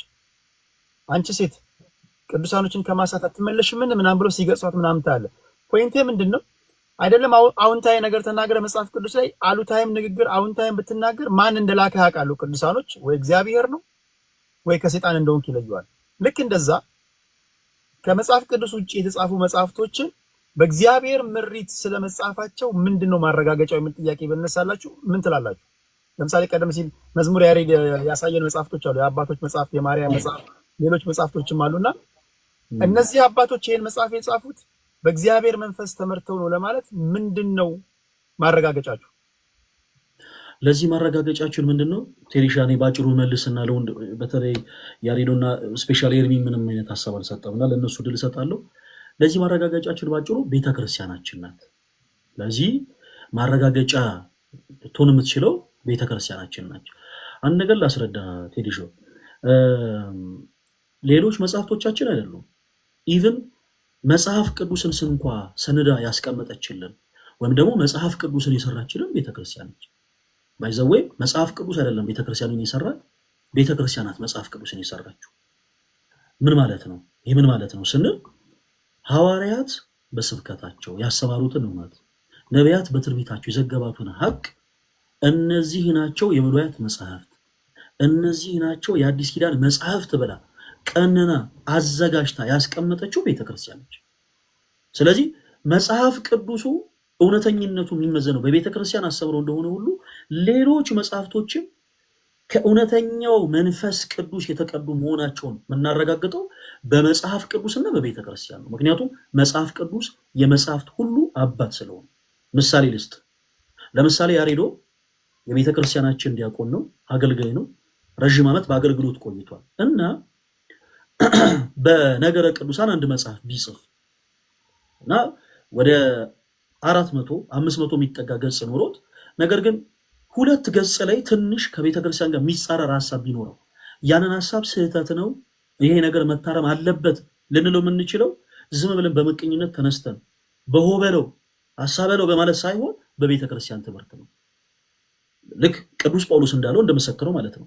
እኛ ከሰበክንላችሁ ውጪ የሰማይ መላእክት እንኳን መጥቶ አዲስ ነገር ቢነግራችሁ እንዳትቀበሉ እንዳለ ማለት ነው። የቤተክርስቲያናችን ትምህርት የጸና ነው፣ ዶግማ ነው፣ የሚለወጥ አይደለም። ለምሳሌ ሥላሴ በአካል ሶስት በመለኮት አንድ ነው። ይሄ ሐቅ አይቀየርም። ይሄንን ሐሳብ ግን ብዙ ቅዱሳን አባቶች አብራርተውታል። ለሰው ልጅ በሚገባ መልኩ፣ ለሰው ልጅ በሚመጥን መልኩ፣ በሚጣፍጥ መልኩ አቅርበውታል። ያንን ሐሳብ ቤተክርስቲያን እውነት ነው፣ እነዚህ መጽሐፍቶች የኔ መጽሐፍቶች ናቸው ብላ ካኖናይዝ አድርጋ ስትቀበላቸው የቤተክርስቲያን መጽሐፍቶች ናቸው ብለን እንቀበላለን። ማንም በአንጃ ግራንጃ ለምሳሌ ዝም ብሎ አትሞ ስለሰጠን ብቻ እየሰበሰብን የቤተክርስቲያን መጽሐፍ ነው አለንም ነው ባጭሩ። ስለዚህ ትምህርቱ አንዳንድ መጽሐፎች ኢቭን በቤተክርስቲያን ውስጥ አልፈው የቤተክርስቲያን አባቶች ሁሉ አጽድቀዋቸው ስቲል ስህተት ነው ሲባል እንሰማለን። አይ ነው ከምን አንፃር አይ ነው መጽሐፍቶቹ ሳይሆኑ ከምን አንፃር መሰለ? ለምሳሌ ህትመት ከሆነ የህትመት ስህተት ሊኖር ይችላል። ቃላት ከሆኑ የቃላት ስህተቶች ሊኖሩ ይችላሉ። ቤተክርስቲያን መጽሐፍቶቼ ናቸው ብላ ኖ ከዛ በኋላ የቤተክርስቲያን መጽሐፍት አይደሉም ያለቻቸው መጽሐፍቶች ያሉ ባይሆን ግን እዚሁ ጋር አንድ መሰከረሉነት ቤተክርስቲያን ዛሬም ድረስ መጽሐፍቶቼ ናቸው ያላለቻቸው ነገር ግን አንዳንድ ሰዎች ዝም ብለው በቃ እንደው ግግም ብለው የቤተክርስቲያን መጽሐፍት ናቸው ብለው የሚሸጧቸው መጽሐፍቶች አሉ። ቤተክርስቲያናችን ዛሬም ድረስ የማታውቃቸው ማለት ነው። ስም መጥራት እንችላለን። የቤተክርስቲያን መጽሐፍት ያሉ ማለት ስቲል ነው ቤተክርስቲያናችን መጽሐፍቶቼ ናቸው ያላለቻቸው ካኖናይዝ ያላደረገቻቸው መጽሐፍቶች አሉ። ኦኬ ለምሳሌ ስለ መጽሐፍ ቅዱስ ነገር የመቅደላዊት ወንጌል የሚባል ወንጌል ነበር።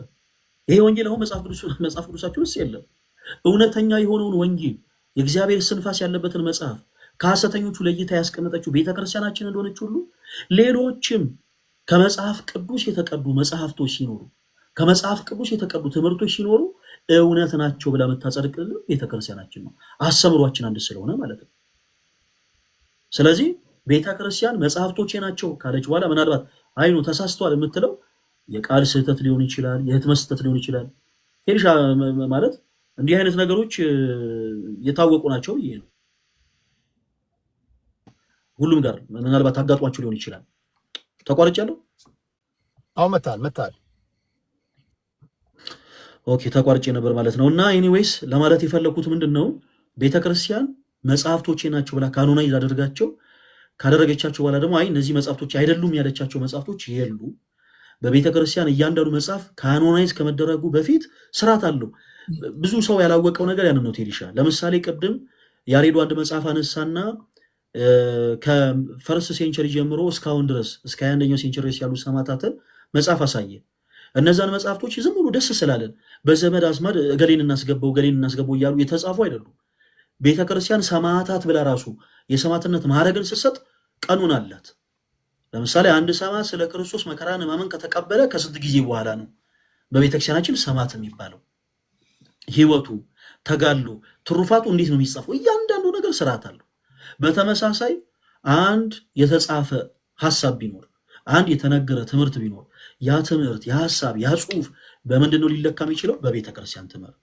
በምንድን ነው ሊለካ የሚችለው? በአባቶች ትምህርት። በምንድን ነው ሊለካ የሚችለው? በመጽሐፍት ሁሉ አባት በሆነው በመጽሐፍ ቅዱሳችን ነው የሚለካው። ሌሎች ወንድሞች ቀጥሉ። ሌላውን እኔ ስለደከመኝ ልሰናበታችሁ። በሰፊው እንቀጥላለን። ቴንክ ዩ ፈሊ። በሰፊው እንቀጥላለን። ጠልቀን ሳንገባ ከኢንትሮዳክተሪ ፓርት ነው የጀመርነው። አንዳንዶቻችሁ እንደ አጋጣሚ ስለመጡ ነው። ተመሳሳዩን እድል እንደዚህ ላይ በምገባበት ሰዓት ችግር የለውም። እኔ አስፈላጊ ከሆነ አንድ 6 የእስልምና እምነት ተከታይም ላስገባ እችላለሁ። 6 የፕሮቴስታንት እምነት ተከታይም ላስገባ እችላለሁ። አይ ቲንክ ቤቱ የኔ መሰለኝ። ስለዚህ አይዟችሁ፣ ምንም እንትን አትበሉ። ሂደቱ ቴዲን የመስበክ ሂደት ነው። ቴዲና ተከታዮቹን የመስበክ ሳይሆን የምታምኑትን ንገሩኝና ወደ እናንተ እንምጣ ነው። እኔን በመስበክ ሂደት ውስጥ ለእኔ በመንገድ ሂደት ውስጥ ብዙ የሚያደምጡ ሰዎች አሉ። እነማን በአሁን ሰዓት ወዴት እየሄዱ እንዳሉ አላውቅም።